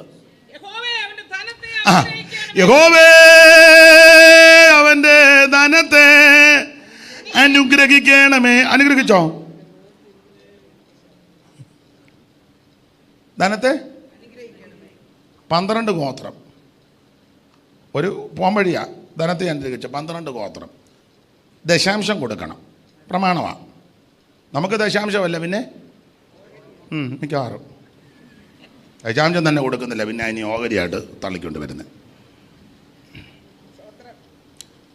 ദശാംശം എടുക്കാം. ദശാംശം എന്ന് പറഞ്ഞാൽ ദശാംശം 10-1. ഉദാഹരണമാണ്. 100 രൂപ ദശാംശം 10 രൂപ. 12 ഗോത്രം 100 രൂപ ഓരോരുത്തരുടെ കയ്യിൽ. ദശാംശം എത്ര വരും? 120. ദശാംശം ആർക്കുള്ളതാ? ലേവിക്ക്. ചുമ്മാ ഇരിക്കുമ്പോഴോ? ലേവി ചുമ്മാ ഇരിക്കുമ്പോൾ കിട്ടുന്നതാണോ? ലേവിയുടെ ജോലി എന്നാന്ന് ഞാൻ തെളിയിക്കാം. ചുമ്മാ അതല്ല, മനസ്സിലിരിപ്പിതാ. ചുമ്മാ ഇരിക്കുമ്പോ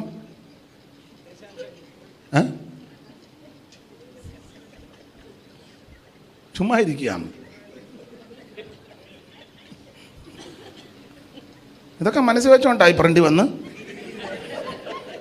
ചുമ്മാ ഇരിക്കുക. ഞാൻ ദേവിക്ക് എന്തെല്ലാം പണിയുണ്ടെന്നറിയാവോ?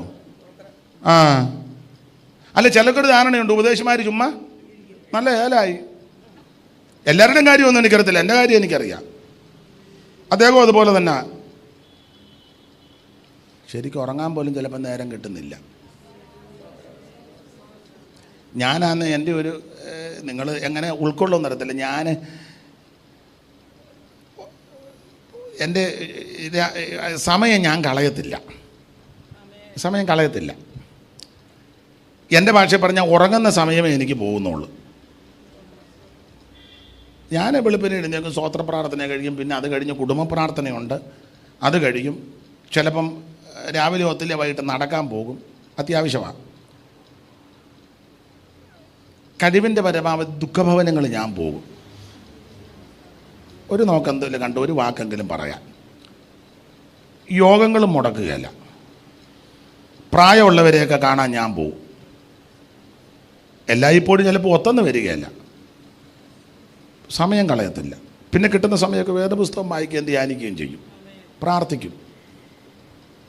ചിലപ്പോൾ വണ്ടിക്കകത്തിരുന്നായിരിക്കും പ്രാർത്ഥന. വണ്ടി ദൂരയാത്രയാണെങ്കിൽ ഇഷ്ടം പോലെ സമയം കിട്ടും പ്രാർത്ഥിക്കാൻ.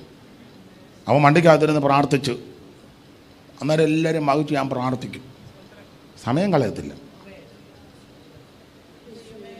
പിന്നെ ചുമ്മാ ഇരുന്ന് കാശ് മേടിക്കുന്ന അമ്മാമ്മയുടെ ചിന്ത, അത് തെളിയിക്കാം. ഇപ്പം ഒത്തിരി ഒന്നും അറിയത്തില്ലെങ്കിൽ 5-6 വാക്കിലും കാണാതെ പഠിക്കണ്ടേ? നിങ്ങളെപ്പോലുള്ളവരാ വായിച്ചു തരുന്നത്. ഇച്ച പഠിച്ചാൽ നിങ്ങൾ വെച്ചേക്കുമോ? അപ്പോൾ അത് തിട്ടം വേണ്ടേ? പിന്നെ ചുമ്മാ ഇരിക്കാമെന്നോ? പിന്നെ ഈ പാട്ടൊക്കെ തെറ്റാതെ പാടണ്ടേ? ചുമ്മാ ഇരിക്കാമെന്നോ?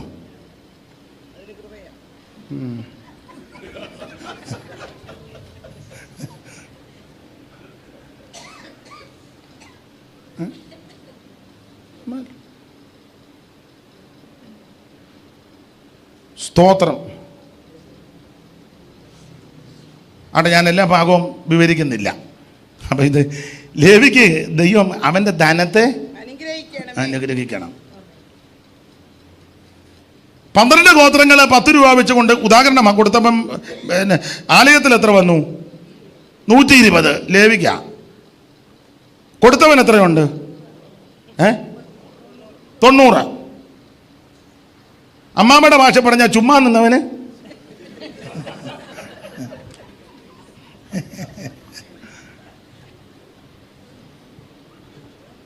അല്ല, ചുമ്മാ നിൽക്കുന്നെന്ന് പറഞ്ഞെങ്കിലും എതിർക്കുന്നില്ല. ഒത്തിരി കരഞ്ഞതാ, ഒത്തിരി പ്രാർത്ഥിച്ചതാ. ഇപ്പം നിന്ന് 120 മേടിക്കുന്നത് കാണുന്നുണ്ട്. പക്ഷെ ഒന്നുമില്ലാതിരുന്ന് ഇവരാരും കായ്ക്ക് തൊടിയിക്കാതെ, ഇവന്റെ യോഗത്തിന് ചേരാതെ, അവരുടെ യോഗത്തിന് വിളിക്കാതെ, അത് സ്വർഗം കണ്ടു. ദൈവത്തിന് മഹത്വം. Price the Lord. നീ ദൈവത്തിന് വേണ്ടി നിവരെ നിന്നാൽ ദൈവം നിന്നെ ഉയർത്തും.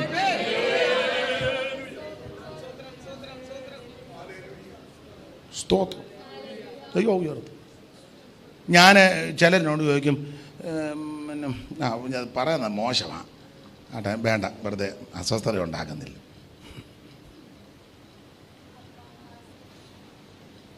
ദൈവത്തിന് മഹത്വം. ആ ഭാഗം വിടുക, വേണ്ട, വെറുതെ. ലൈവാന്ന് എല്ലാം നോക്കിയിരിക്കുക, വെറുതെ ഉള്ള ഇങ്ങനെ കഴുകം കണ്ണുമായിട്ടായിരിക്കുന്നു. ദൈവത്തിന് മഹത്വം. ഒരു കാര്യം പറയാം, ഒറ്റ കാര്യം. ഞാൻ മറ്റുള്ളവരെ ആരെയും വിധിക്കുകയല്ല കേട്ടോ, തെറ്റിദ്ധരിക്കരുത്, പ്രയാസപ്പെടരുത്. പുള്ളി അങ്ങനെ പറഞ്ഞല്ലോ, അങ്ങനെയല്ല, ഞാൻ എൻ്റെ രീതിയാണ് പറഞ്ഞത് കേട്ടോ. ചിലനോട് ചോദിക്കും, വീട് വെച്ചില്ലയോ, വസ്തു മേടിച്ചില്ലയോ, എന്നെ വെക്കാത്തെ? എനിക്കെന്നെ വെക്കാൻ അറിയാൻ മേലായിട്ടാണോ? വെച്ചതിന് ഞാൻ എതിർക്കുകയല്ല, അത് സാഹചര്യം അനുസരിച്ച് ചെയ്തോണം. പക്ഷെ ഞാൻ എന്നെ കൊണ്ടങ്ങോട്ട് ഒക്കുന്നില്ല. ഇപ്പം അത്ര പറയുന്നുള്ളൂ. വെച്ചത് തെറ്റാന്നോ പാപമാണോ ചെയ്യരുതെന്നല്ല, ഞാനിതിനെ എതിർക്കുന്ന ആളല്ല. പക്ഷെ എൻ്റെ ചെറിയ അനുഭവത്തിൽ അങ്ങോട്ട് പറ്റുന്നില്ല. അതിൻ്റെ കാരണം കൂടെ പറയാം. ഞാനിങ്ങനെ പല കാര്യം നോക്കുമ്പോഴെല്ലാം പലരും അർഹതപ്പെട്ടതായിട്ട് എനിക്ക് തോന്നുന്നത് കൊണ്ടാണ്. വീട് വെച്ചത് തെറ്റാന്നോ പാപമാണോ നിങ്ങൾ വെക്കരുതെന്നല്ല എൻ്റെ വാദം.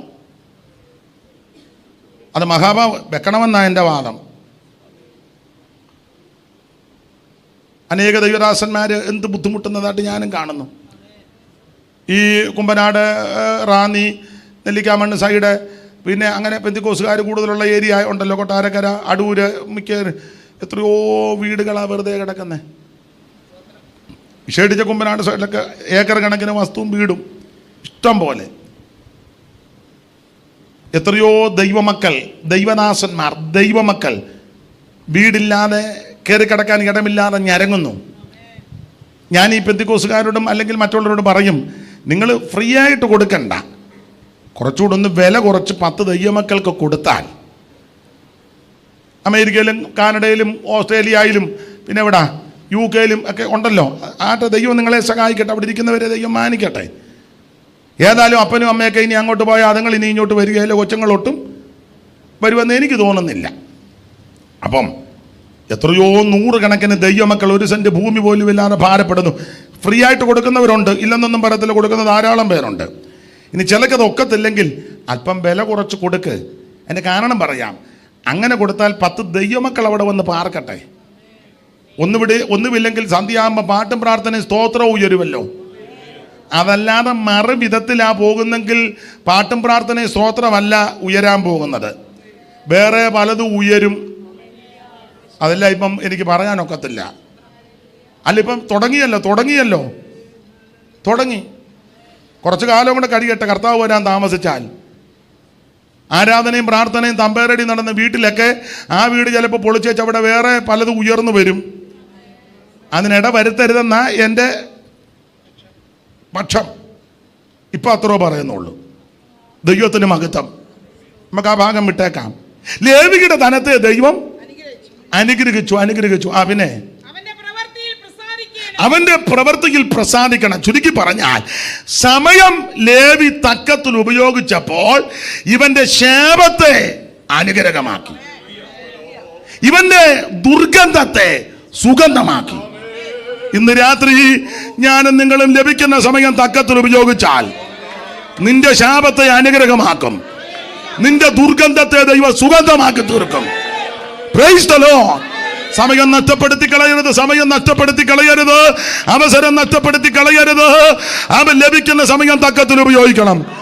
ആരാധിക്കാൻ അവസരം കിട്ടുമ്പോൾ ആരാധിക്കണം, പ്രാർത്ഥിക്കാൻ അവസരം കിട്ടുമ്പോൾ പ്രാർത്ഥിക്കണം, സ്തോത്രം ചെയ്യുവാൻ അവസരം കിട്ടുമ്പോൾ സ്തോത്രം ചെയ്യണം, കർത്താവിന്റെ വേലയ്ക്ക് കൊടുക്കാൻ അവസരം കിട്ടുമ്പോൾ കൊടുക്കണം, ഓടി നടന്ന് വേല ചെയ്യുവാൻ ആക്കമുള്ളപ്പോൾ ഓടി നടന്ന് വേല ചെയ്യണം, ലഘുലേഖ കൊടുക്കാൻ അവസരം കിട്ടിയാൽ ലഘുലേഖ കൊടുക്കണം, പരസ്യോഗം നടത്താൻ അവസരമുണ്ടെങ്കിൽ പരസ്യോഗം നടത്തണം, തിരുവചനം പറയുവാൻ സാവകാശങ്ങൾ ലഭിച്ചാൽ വചനം പറയണം, വീടുകളെ കയറി സുവിശേഷം പറയുവാൻ അവസരം ലഭിച്ചാൽ നഷ്ടപ്പെടുത്തരുത്.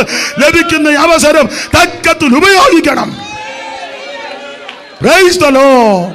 ദൈവമക്കളെ, സമയം തക്കത്തിൽ ഉപയോഗിക്കണം.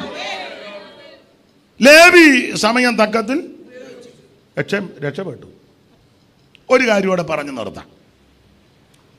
സമയം തക്കത്തിൽ ഉപയോഗിച്ചു. 2 വാക്യമായിരെ ന്യായാധിപന്മാരുടെ പുസ്തകം 5:18 68 സങ്കീർത്തനം 24 മുതലും പെട്ടെന്ന് വായിച്ചു. സെബുലൂൻ പ്രാണനെ ത്യജിച്ച ജനം നഫ്താലി പോർക്കളമേടുകളിൽ തന്നെ. ഇനി 68:24 താഴെ. ദൈവമേ, അവർ നിന്റെ എഴുന്നള്ളത്തെ കണ്ടു, എൻ്റെ ദൈവവും രാജാവുമായവന്റെ വിശുദ്ധ മന്ദിരത്തെങ്കിലേക്കുള്ള എഴുന്നള്ളത്തെ തന്നെ. സംഗീതക്കാർ മുമ്പിൽ നടന്നു, വീണക്കാർ പിമ്പി നടന്നു, തപ്പ് കൊട്ടുന്ന കന്യകമാർ ഇരുപുറവും നടന്നു. പിന്നെ ഇസ്രായേലിന്റെ ഉറവിൽ നിന്നുള്ളവരെ സഭായോഗങ്ങളിൽ നിങ്ങൾ ദൈവമായ കർത്താവിനെ വാഴ്ത്തുവീൻ. അവിടെ അവരുടെ നായകനായ ചെറിയ ബെന്യാമീനും പിന്നെ യഹൂദ പ്രഭുക്കന്മാരും അവരുടെ സംഘവും സെബുലൂൻ പ്രഭുക്കന്മാരും നഫ്താലി പ്രഭുക്കന്മാരും. അപ്പൊ സെബുലൂൻ പ്രഭുക്കന്മാരും നഫ്താലി പ്രഭുക്കന്മാരും എവിടെ ഉണ്ടെന്നാ? അവിടെ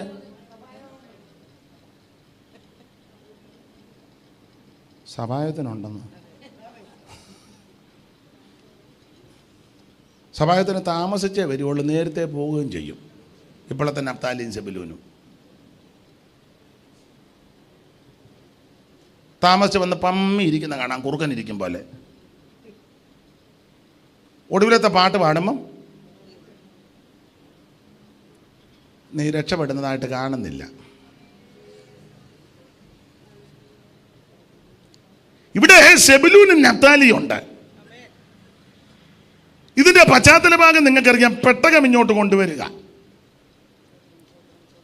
ന്യായാധിപന്മാർ 5:18-19 സെബുലൂൻ പ്രാണനെ ത്യജിച്ച ജനം നഫ്താലി പോർക്കളമേടുകളെ തന്നെ. ഇത് വിസ്തരിച്ച് പറയേണ്ടതാ, വാക്യങ്ങളൊക്കെ ചേർത്ത് കോർത്തിണക്കണം. അതിനിന്നും മുതിരുന്നില്ല, നിങ്ങൾക്ക് ആ ഭാഗമൊക്കെ അറിയാം. ന്യായാധിപന്മാർ 5-ാം അധ്യായത്തിലെ വിഷയം 4-5 ദബോരയുടെ ചരിത്രം പറഞ്ഞ് സീസരയുമായുള്ള യുദ്ധമാണ്. 900 ഇരുമ്പരഥവുമായിട്ട് സീസര ഇസ്രായേൽ മക്കളെ ദീർഘനാളുകളായി പേടിപ്പിക്കുക. ഇവനെ പറ്റി പറയുന്നതെല്ലാം 900 ഇരുമ്പരഥ. ഇവനെ പറ്റി എവിടെ പറഞ്ഞാലും അങ്ങനെ 900 ഇസ്രായേലെല്ലാം പേടിച്ചരണ്ടിരിക്കുക. ഈ സന്ദർഭത്തിൽ വിസ്തരിക്കുന്നില്ല. ലപ്പീദോത്തിന്റെ ഭാര്യ ദബോര, ഭർത്താവ് ലപ്പീദോത്ത്, ഭാര്യ ദബോര. അർത്ഥം ഇതാ, തീപ്പന്തോ തേനീച്ചയും. പെമ്പളയുടെയും മാപ്പിളയുടെയും പേരിൻ്റെ അർത്ഥം തീപ്പന്തോ തേനി. ഒരു വീട്ടിലാ തീപ്പന്തോ. നമ്മുടെ വീട്ടിൽ തേനീച്ച കണ്ടമാനമുണ്ട്. കുത്തി ഊപ്പാട്, നീര് വെച്ച വീർത്തിരിക്കും. ചില സഹോദരന്മാർ എന്നാ പറ്റും, നല്ല കുത്ത് കിട്ടിയതാ. എന്നാൽ നമ്മൾ പറയാം പല്ലെടുത്തതാ, പല്ലെടുത്തോ നല്ല തള്ള കുത്തിയതാ. ആട്ടെ, ഞാൻ ആ ഭാഗത്തേക്ക് പോകുന്നില്ല, എന്തിനാ ആലോക്യം ഉണ്ടാക്കുന്നത്. തീപ്പന്തോ തേനീച്ച ഒരു വീട്ടിൽ ഈ സന്ദർഭത്തിൽ 900 ഇരുമ്പരഥവുമായിട്ട് ഈ സീസരെ ഇവനെ പേടിച്ചു. അപ്പോൾ ദെബോരയെ ദൈവം കയ്യിലെടുത്ത് പറഞ്ഞു, സീസരയെ ഒരു സ്ത്രീയുടെ കയ്യിലോട്ട് കൊടുക്കും. പരസ്യമായി. ലപ്പീനോത്തിന്റെ ഭാര്യ ദെബോരയാണ്. വായിച്ച 4:1 അക്കാലത്ത്. അപ്പൊ എടങ്കയ്യനായ യേഹൂദ് അങ്ങ് മരിച്ചു. യേഹൂദ് മരിച്ച ശേഷം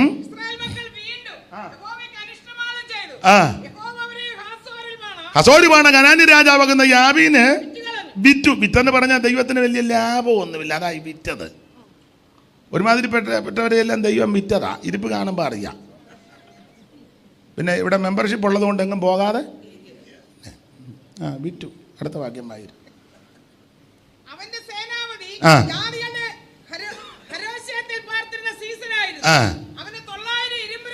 900 ഇരുമ്പരഥമുണ്ടായിരുന്നു. പിന്നെ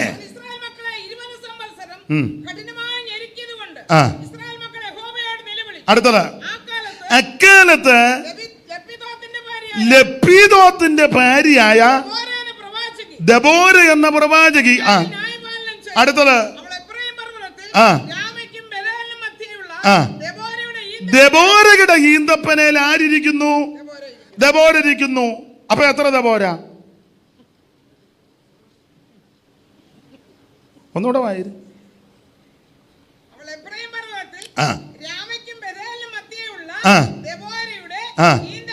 ദെബോരയുടെ ഈന്തപ്പനയുടെ കീഴിലിരിക്കുന്നു. ആരിയ്ക്കുന്നു?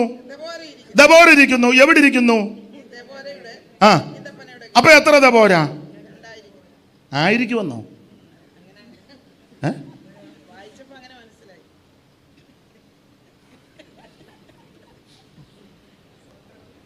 ലപ്പീദോത്തിന്റെ ഭാര്യ ദെബോര എവിടെ ആയിരിക്കുന്നേ? അപ്പൊ അതാരാ?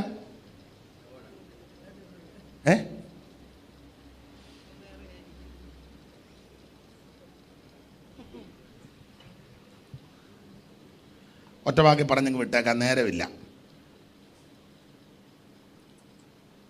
ഇസഹാക്ക് മരിച്ചു. ഇസഹാക്കിന്റെ ഭാര്യ റിബേക്കായും മരിച്ചു. റിബേക്കായ്ക്കും ഇസഹാക്കിനും 2 പിള്ളേര്. ആരാ?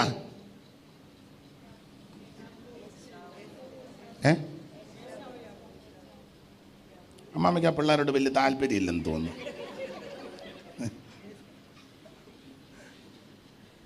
യേശാവും ഒരുത്തൻ ആദ്യം പുറത്ത് വന്ന് ചുമന്നവനാ, മറ്റവൻ അവന്റെ.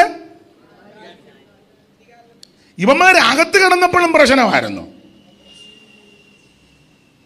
ചിലത് അകത്തും പ്രശ്നമാ, സഭയെ വന്നാലും ഇവൻ പ്രശ്നമാ, ഇട്ടിയപ്പാറ ചെന്നാലും. വിട്ടേക്കാം. അപ്പോൾ ഈ റിബേക്ക മരിച്ചപ്പോൾ യാക്കോബിന് അമ്മയുടെ അടക്കത്തിന് കൂടാൻ ഒത്തില്ല. അന്ന് യാക്കോബ് ബന്ധുവീട്ടില.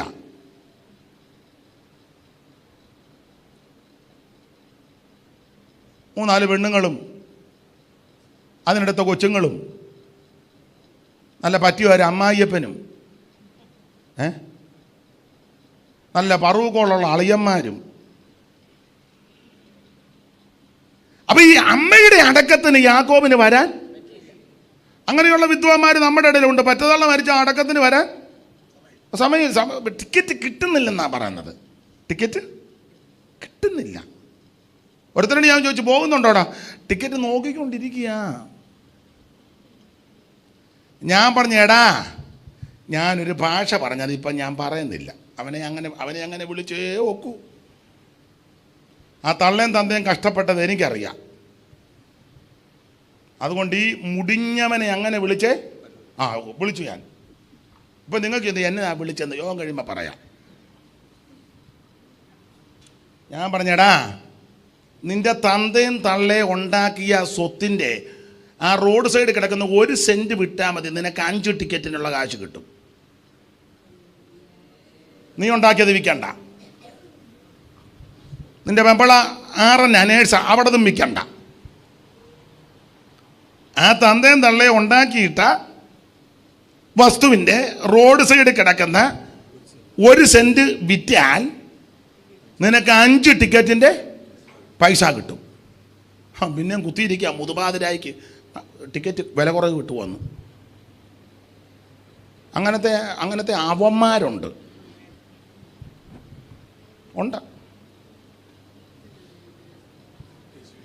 ഉണ്ടെന്ന്.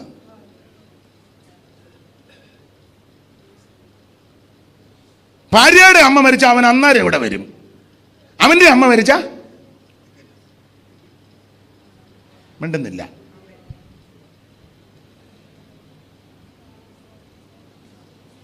എന്നെ എല്ലാവരും ഒരു പോട്ടെ, നമുക്ക് വിഷയം വിട്ടേക്കാം. യാക്കോബിൻ്റെ അമ്മ റിബേക്ക മരിച്ചപ്പോൾ അടക്കാനൊത്തില്ല, വരാനൊത്തില്ല. അപ്പോൾ യാക്കോബ് ചോദിച്ചു, എൻ്റെ അമ്മ മരിച്ചപ്പോൾ അമ്മയുടെ ഒടുവിലത്തെ സമയം ആരായിരുന്നു ശുശ്രൂഷയൊക്കെ ചെയ്ത് അമ്മയെ ശുശ്രൂഷിച്ചത്, അമ്മയ്ക്ക് ഹെൽപ്പ്? അപ്പോൾ പറഞ്ഞു, അത് നിൻ്റെ അമ്മയുടെ കൂടെ ഒരു വേലക്കാരി ഉണ്ടായിരുന്നടാ ഒരു രാത്രി. അപ്പോൾ അവൻ പറഞ്ഞെന്നാ പറഞ്ഞത്, അങ്ങനെ എൻ്റെ അമ്മയുടെ അടക്കത്തിന് എനിക്ക് വരാനൊത്തില്ല, എൻ്റെ അമ്മയെ ശുശ്രൂഷിച്ച് ആ സഹോദരിയെ മരിക്കുമ്പോൾ ഞാൻ അടക്കിക്കോളാം. ആ അമ്മയെ ശുശ്രൂഷിച്ച സഹോദരിയുടെ പേരാണ് ദെബോര. അവൾ മരിച്ചപ്പോൾ യാക്കോബ് കൂടെ ഉണ്ട്. യാക്കോബ് അവളെ അടക്കി. എല്ലാം വായിക്കുന്നില്ല, 35:8 വായിച്ചു. ഉൽപ്പത്തി വായിരു. താളിഞ്ഞോട്ട് മറിക്കുമ്പം ഇടത്ത് വശത്ത് മേളിൽ ഇവിടെ ഉണ്ട്. റിബേക്കയുടെ ധാത്രിയായ ദെബോര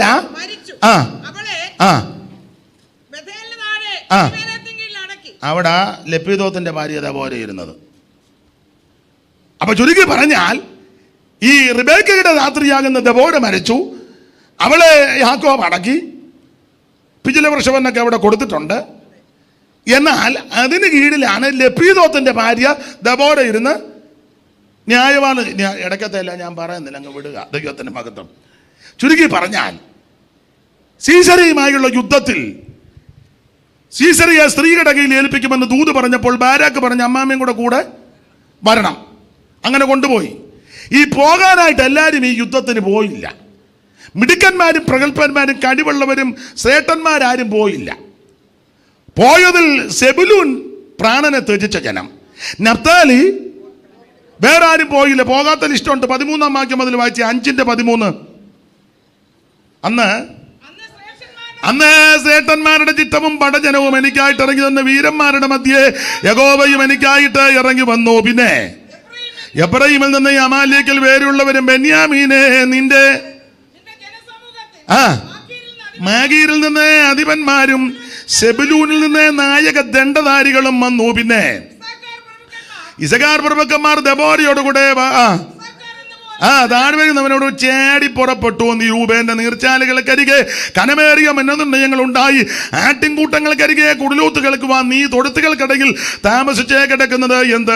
വിരൂപേന്റെ നീർച്ചാലുകൾക്കരികെ കനമേറിയ മനോനിർണയങ്ങൾ ഉണ്ടായി. അടുത്ത വാക്യം, ഗിലിയാദ് യോർദാനക്കരെ പാർത്തു. ദാൻ കപ്പലുകൾക്കരികെ തന്നെ എന്ത്? അടുത്തത്, ആശേരെ സമുദ്ര തീരത്തെ അനങ്ങാതിരുന്നു. അടുത്തത്, സെബുലൂൻ പ്രാണനെ ത്യജിച്ച നഫ്താലി. അടുത്തത്, രാജാക്കന്മാർ വന്ന് പൊരുതു. താനാക്കിൽ വെച്ച് മെഗിത്തോ വെള്ളത്തിനിരികെ പൊരുതി. വെള്ളി അങ്ങവർക്ക് കൊള്ളയായി തീർന്നു. അടുത്ത വാക്യം, കനാന്യ പ്രഭുക്കന്മാർ പൊരുതി. നക്ഷത്രങ്ങൾ കൊള്ളയായി. നക്ഷത്രങ്ങൾ പൊരുതിയവ നക്ഷത്രങ്ങൾ പൊരുതിയവ സീതറയുമായി സുഗതികളിൽ പൊരുതി. അടുത്ത വാക്യം, കീശോൻ തോട് പുരാതന നദിയാൻ കീശോൻ തോട് തള്ളി അവരെ ഒടുക്കിക്കൊണ്ടുപോയി. അന്മനമേ നീ ബലത്തോടെ നടകൊള്ളുക. അടുത്ത വാക്യം, അന്ന് വൽഗിതത്താൽ ശൂരവൽഗിതത്താൽ കുതിരക്കുളമ്പുകൾ ഘട്ടനം ചെയ്തു.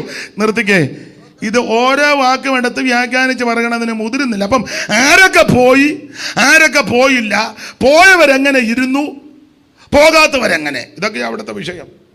ഈ യുദ്ധം അങ്ങോട്ട് മുറുകിയപ്പോൾ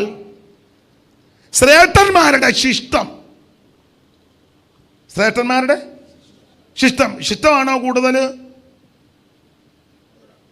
മുതലാണോ? കൂടുതൽ മുതലാണോ ശിഷ്ടമാണോ? മുതലാ. അപ്പം മുതലുള്ള ഒരെണ്ണം വന്നില്ല. ഉപവാസ പ്രാർത്ഥനയ്ക്ക് ശിഷ്ടമേ വരുവുള്ളൂ. മുതലുള്ള അവർ ഞായറാഴ്ച വരുവുള്ളൂ. നമ്മൾ പറയും സഭയ്ക്കൊരു മുതലാ കേട്ടോ, പക്ഷെ വരികയല്ല. സഭയുടെ മുതലല്ലടാ, മുതലയാ.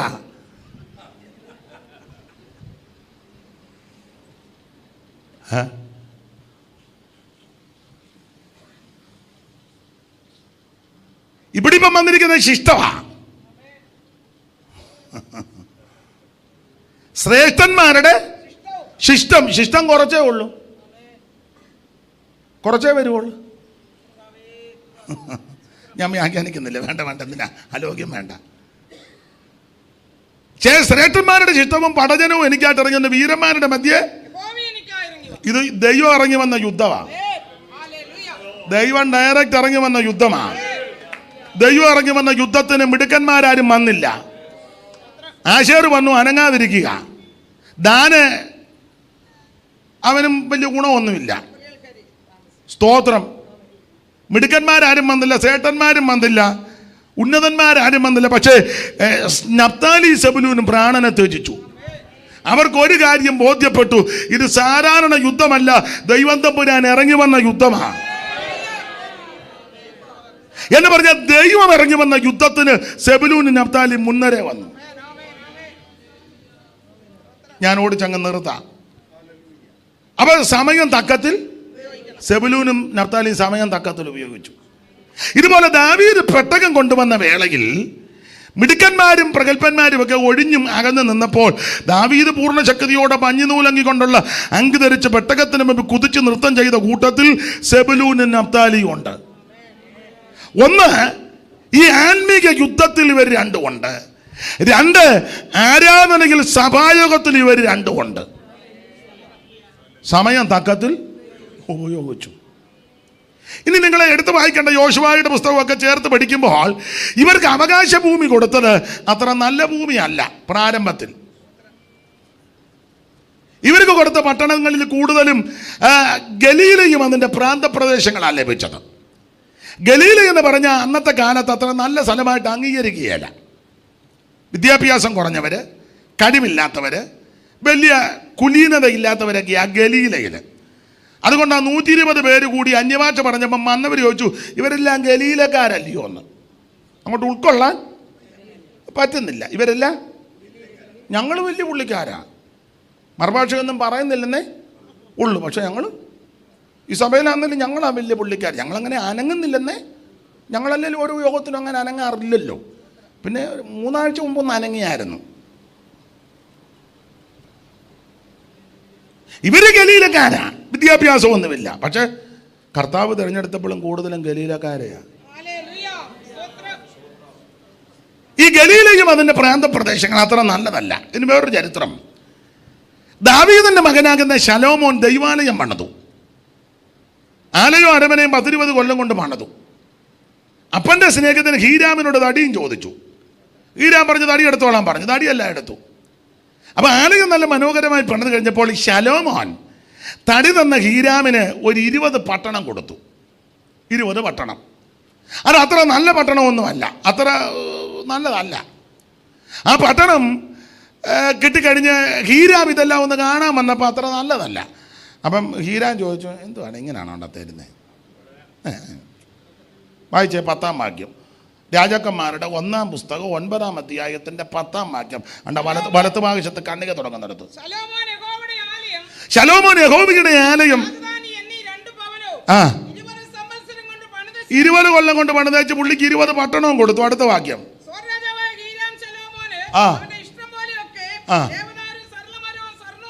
പുള്ളി ഇഷ്ടം പോലെ കൊടുത്തു. ഇവൻ വലിയ സൂത്രക്കാരനാണ്. അടുത്തത് 20 ഗലീലാദേശത്താ കൊടുത്തത്. 20 പട്ടണം. ഈ 20 പട്ടണം അത്ര നല്ലതൊന്നുമല്ല. അപ്പൊ ഹീരാം ഈ പട്ടണമൊക്കെ ഒന്ന് കാണാൻ വന്നു. പുള്ളി ഇഷ്ടം പോലെ തടി കൊടുത്തതാ. ചിലക്ക് കൊടുക്കാൻ അറിയത്തില്ല, മേടിക്കാൻ. അയ്യോ, അവൻ്റെ പോക്കറ്റിരിക്കുന്ന കാശ് നമ്മുടെ പേഴ്സിൽ വരുന്ന അത്ര വിദ്യ ഇറക്കിക്കളയും. നമ്മുടേത് കൊടുക്കുകയല്ല. തൂമ്പായുടെ ഊരാ. ഞങ്ങളുടെ നാട്ടിലൊരു തൂമ്പായുണ്ട്. അതിന് പേര് കുളന്തോണ്ടി തൂമ്പ എന്നാ. അത് ഇങ്ങോട്ടല്ലിരിക്കുന്നത്, അങ്ങോട്ടാണ്. കണ്ടിട്ടില്ല. ഇവിടെ എൻ്റെ ഭാഷ എന്നാന്ന് എനിക്കറിയാൻ മേല. നമ്മുടേതെല്ലാം പക്ഷെ ഞങ്ങളുടെ നാട്ടിൽ ഇപ്പം അത് കാണുന്നില്ല. അത് കുളന്തോണ്ടി തൂമ്പ എന്നാ. അത് അങ്ങോട്ടായിരിക്കുന്നത്. ഇതിങ്ങനെ ഇങ്ങനെ.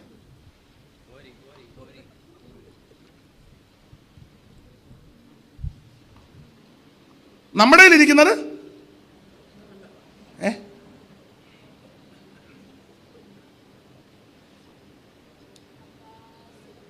എന്നാ എല്ലാവരും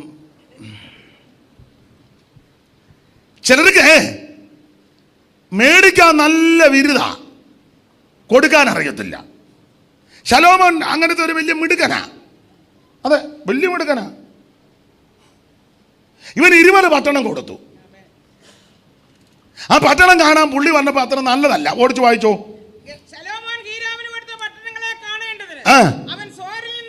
സോരിൽ നിന്ന് വന്നു.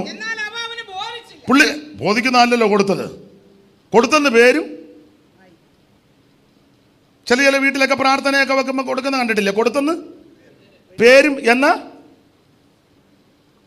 കഴിച്ചവന് ഗുണമൊന്നുമില്ല. ഒന്നും അറിയാമല്ലോ, എല്ലാം പമ്മിയിരിക്കുക. ആട്ടെ, ഞാൻ വിവരിക്കുന്നില്ല, നിർത്തുക. എന്തിനാ അധികം പറഞ്ഞിട്ട് കാര്യവുമില്ല. പുള്ളി ചോദിച്ചു, സ്നേഹിത സഹോദര, അയ്യോ ഇതെന്നാ പട്ടണം ഇങ്ങനെയാണോടാ തരുന്നത്? കൊടുക്കുമ്പോൾ വൃത്തിയായിട്ട് കൊടുക്കണ്ടായോ? ഇങ്ങനെയൊക്കെയാണോ? കളിപ്പിക്കുകയാണോ? പിന്നെ കാബൂൽ ദേശം, ഇരുണ്ട ദേശം, അന്ധതയുള്ള ദേശം. അതാ യെശയ്യാ 9. വായിച്ചോ, പെട്ടെന്ന് വായിച്ച് നിർത്താം. യെശയ്യാ 9 വായിര്. ഇരുട്ടിരുന്ന ജനം വലിയൊരു വെളിച്ചം കണ്ടത്. വായിര്, പെട്ടെന്ന് വായിക്ക്. ഇതിനകത്ത് എന്തൊക്കെ മുഴുവൻ പ്രസംഗവിഷയോ. അത് നിവർത്ത് വെക്ക, അങ്ങനെ മടക്കി വെക്കാതെ. വായിക്ക്.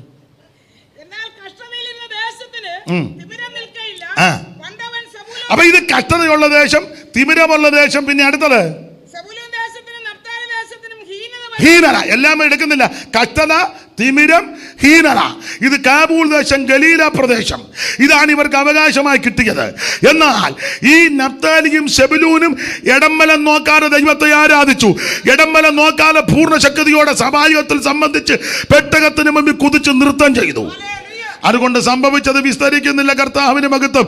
ലോകരക്ഷകനാകുന്ന യേശു ക്രിസ്തുവിന്റെ ആദ്യത്തെ കന്നിപ്രസംഗം സെബുലൂന്റെ നഫ്താലിന്റെ അതിരില്ല. മത്തായി സുവിശേഷം 4-ാം അധ്യായത്തിന്റെ 12 മുതൽ താഴോട്ട് പഠിക്കുമ്പോൾ ആ കാര്യം മത്തായി രേഖപ്പെടുത്തി വായിച്ച് അവസാനിപ്പിക്കുക. മത്തായി 4:12 മുതൽ വായിച്ചേ. അത് തന്നെ സെബുലൂൻ നഫ്താലി ദേശവും കടൽക്കരയിലും യോർദാൻ അക്കരയുമുള്ള നാടും ജാതികളുടെ ഗലീലയും. ഇങ്ങനെ ഇരുട്ടിലിരിക്കുന്ന ജനം സാക്ഷാൽ വെളിച്ചമാകുന്ന യേശു ക്രിസ്തു ഈ ദേശത്ത് വന്നു എന്ന് പറഞ്ഞാൽ, യേശു ക്രിസ്തു ഈ ദേശത്ത് വന്നപ്പോൾ തിമിരം മാറി, ഇരുട്ട് മാറി, ഹീനത മാറി, അന്ധകാരം മാറി. കാരണം അവിടുന്ന് സർവ്വ വെളിച്ചം. സാക്ഷാൽ വെളിച്ചമാകുന്നവന്റെ കന്നിപ്രസംഗം സെബുലൂന്റെ നഫ്താലിന്റെ അതിരില്ല എന്ന് പറഞ്ഞാൽ, നീ ഇടംബലം നോക്കാതെ ദൈവത്തെ ആരാധിച്ചാൽ, നീ ശ്രേഷ്ഠന്മാരുടെ പക്ഷം പിടിക്കാതെ യഹോവയുടെ പക്ഷത്ത് നിന്നാൽ, നിന്റെ ഹീനത മാറ്റി, അന്ധകാരം മാറ്റി, തിമിരത്തെ മാറ്റി പ്രകാശപൂരിതമാക്കുവാൻ കഴിവുള്ളവനാണ് നസറായനാകുന്ന യേശു.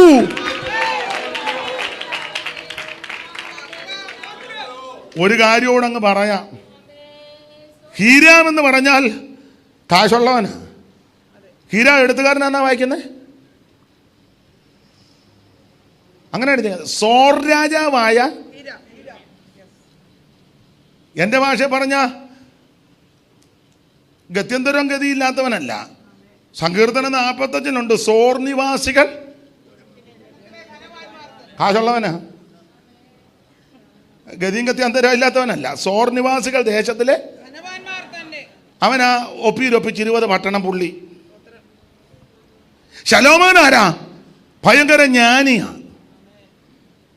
ഭിത്തിയിലെ ഈസോപ്പ് ചെടി മുതൽ ദേവദാരുവിൻ്റെ വരെ കാര്യം അറിയാവുന്നതാണ്. ജ്ഞാനിയാ എന്ന് പറഞ്ഞാൽ, ഹീരാമിൻ്റെ ധനം കൊണ്ടോ ശലോമോന്റെ ജ്ഞാനം കൊണ്ടോ ഈ ഹീനതയും തിമിരവും മാറ്റാൻ ഒത്തില്ല. എന്നാൽ ഇവിടെ ആ ശലോമോനേക്കാളും വലിയവൻ, യോനയിലും വലിയവൻ, ദൈവാലയത്തെക്കാൾ വലിയവൻ, എന്റെ ഭാഷ ഹീരാമിനേക്കാൾ വലിയവൻ.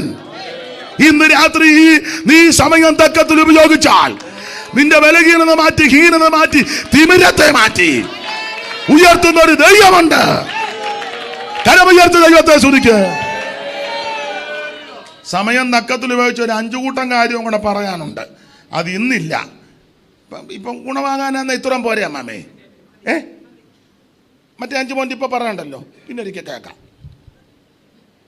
എന്നെ കേൾക്കുന്ന പ്രിയരെ, നമുക്ക് ലഭിക്കുന്ന സമയം തക്കത്തിൽ ഉപയോഗിക്കണം. ഉഴപ്പരുത്, അലസരാകരുത്, ഉദാസനതയോടെ വേല ചെയ്യരുത്. സ്തോത്രം, സ്തോത്രം, സ്തോത്രം. നാളെ നമുക്ക് കിട്ടുമോ എന്ന് ആരറിഞ്ഞു? ഈ ആഴ്ച കിട്ടുമോ എന്ന് ആരറിഞ്ഞു? ദൈവം എല്ലാവർക്കും ദീർഘായുസ് തരട്ടെ, എല്ലാവരെയും ബലപ്പെടുത്തട്ടെ. അവൻ ജീവിക്കുന്നിടത്തോളം കാലം, ആയുസുള്ളിടത്തോളം കാലം കർത്താവിനെ സേവിപ്പാൻ, ആരാധിപ്പാൻ ഇന്ന് രാത്രി എല്ലാവരും സമർപ്പിച്ചാട്ടെ.